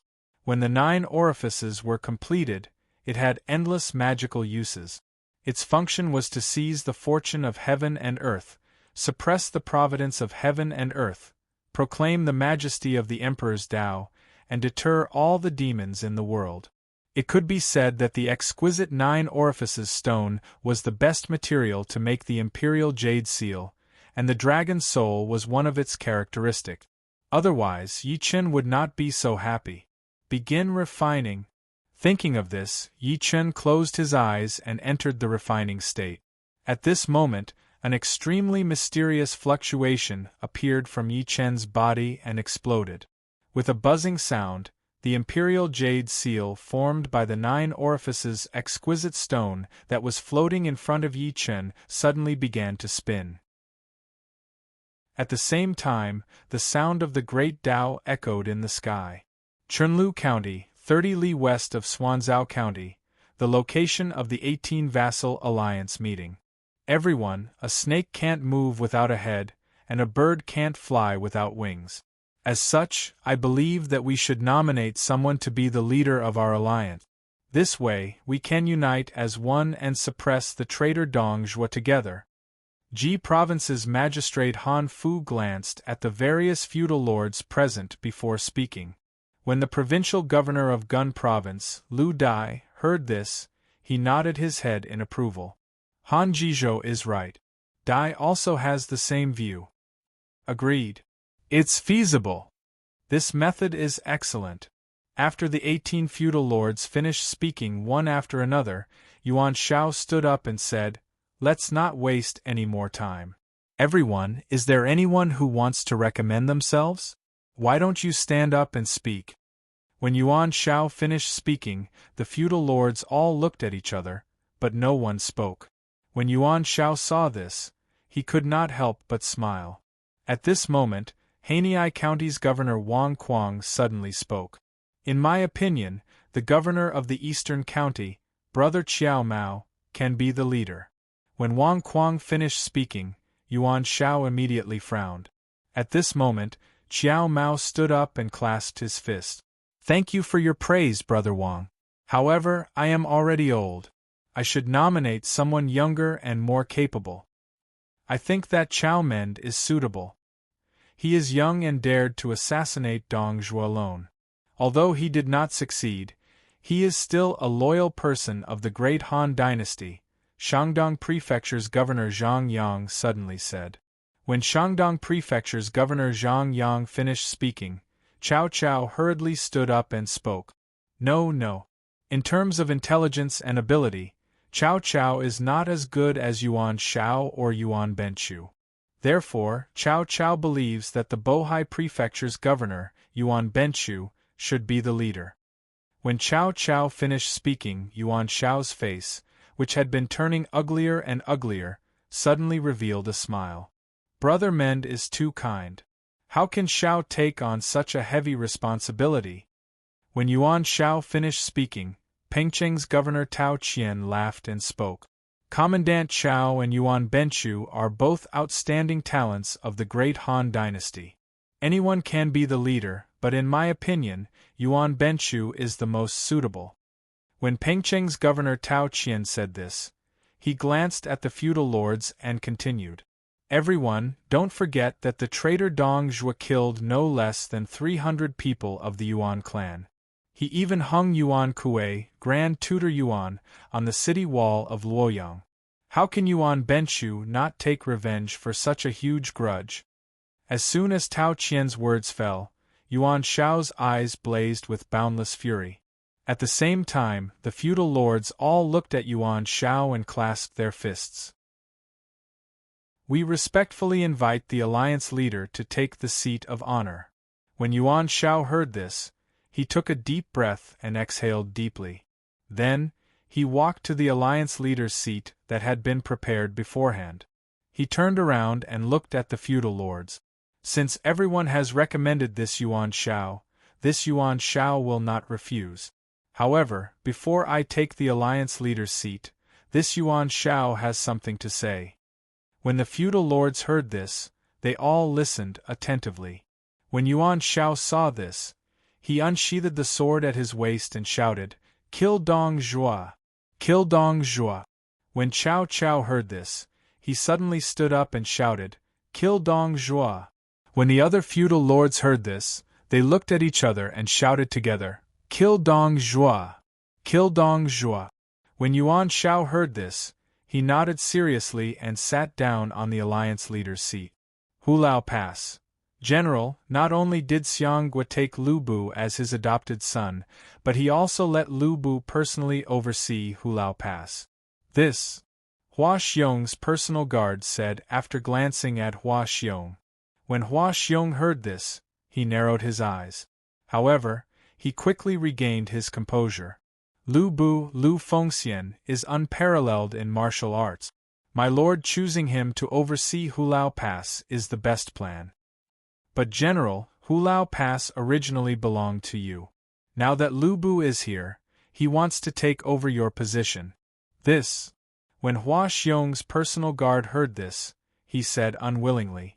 When Hua Xiong heard this, he patted his personal guard's shoulder and asked, "Do all you Inhumans sow discord like this?" When Hua Xiong's personal guard heard this, his eyes narrowed and he asked, "General, what do you mean by this?" Chapter 1285. Hua Xiong glanced at his personal guard and said, "Stop pretending. Stop pretending. Tell me, what do you want from me?" "I don't understand what you mean, General." Hua Xiong's personal guard's expression changed and he replied, "Still pretending?" Hua Xiong narrowed his eyes and threw a punch at his personal guard's stomach. Hua Xiong's personal guard's eyes narrowed and he blocked the punch. Bam! Hua Xiong's fist landed on the personal guard's hands. Interesting. Hua Xiong was slightly taken aback when he saw that his attack had been blocked. He then opened his mouth to speak. Hua Xiong's personal guard let out a long sigh and said, "General Hua, how about we make a deal? You're not going to hide anymore." Hua Xiong glanced at the man who pretended to be his personal guard but was actually a player and asked. The player who pretended to be Hua Xiong's personal guard smiled and said, "General Hua recognized me. Since General Hua recognized my identity and didn't kill me, it would be meaningless if I continued to hide. Hua Xiong nodded and said, "Tell me, what kind of deal do you want to make?" The player who pretended to be Hua Xiong's personal guard glanced at Hua Xiong and said, "General Hua, help us take down Lu Bu, and we'll help you replace Dong Zhuo as the overlord. What do you think?" Hua Xiong narrowed his eyes and said in a deep voice, "What? You want me to betray my lord?" The player who pretended to be Hua Xiong's personal guard hurriedly said, "General Hua, don't be angry. This isn't betrayal. Dong Zhuo has gone against the law and burned the young emperor, the young empress, and the empress dowager to death. Everyone has the right to punish him. If General Hua is willing to stand out and eliminate the rebels, you'll be praised by the world. By then, your prestige, reputation, and the hearts of the people will be at your fingertips. It's not impossible for General Hua to ascend the throne during the holidays." Hua Xiong narrowed his eyes and shouted, You're better off saying it than singing. Do you know that Lu Fengxian is unparalleled in bravery? There are very few people in the world who can fight against him." When the player disguised as Hua Xiong's personal guard heard this, he couldn't help but laugh. "General Hua, you've overlooked one thing. We mutants are immortal and most of us are not much weaker than emperor-level generals. Even if Lu Bu is peerless in the world, he won't be able to do anything in front of us. If that's the case, why do you want Lu Fengxian?" Hua Xiong asked with a cold smile. The player who pretended to be Hua Xiong's personal guard was silent for a moment when he heard this. "General Hua, this is not something you should know. However, I can tell you that as long as General Hua agrees to my conditions, we will help General Hua achieve hegemony. What do you think?" "Ignorant brat, do you think I'm a 3-year-old kid?" Hua Xiong's eyes widened as he roared. The expression of the player disguised as Hua Xiong's personal guard changed when he heard this. At this moment Hua Xiong spoke. "The deal can be done, but the content has to be changed. General Hua, please speak," the player disguised as Hua Xiong's personal guard said after a brief pause. Hua Xiong glanced at the player and said, "Kill all of the 18 marquises. All of you, kill all of those 18 warlords. As long as you succeed, I will cooperate with you and capture Lu Bu." "General Hua, are you joking?" the player disguised as Hua Xiong's personal guard asked in a low voice. Hua Xiong sneered and said, "I'm not joking. Do I look like I'm joking?" "Hua Xiong, I gave you a clear path, but you didn't take it. You insisted on following Dong Zhuo to the end. You're courting death. Don't blame me," the player disguised as Hua Xiong's personal guard shouted. "Ignorant brat, how dare you threaten me?" Hua Xiong's eyes widened and he roared. As soon as Hua Xiong finished speaking, an extremely powerful aura appeared from his body and locked onto the player who was pretending to be a guard. "Damn it!" the player disguised as Hua Xiong's personal guard grimaced. He raised his right hand and an earth-rank sword appeared in his hand. Hua Xiong's face darkened when he saw the earth-rank sword in the player's hand. In the next second, Hua Xiong roared, "Damn you! You actually have an earth-rank weapon. But it's useless. Today, I'll show you why Inhumans are trash in front of us generals." As soon as Hua Xiong finished speaking, a violent aura burst out with a boom. At the same time, Hua Xiong clenched his right hand into a fist and punched the player disguised as his personal guard. "It's not up to you to decide whether it's useful or not."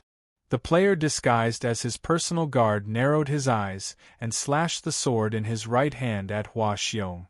Clang!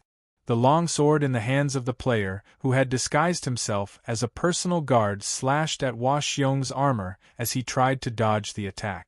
At the same time, Hua Xiong's right fist struck the player's head. Then, the player's head exploded like a watermelon. Red and white matter splattered everywhere.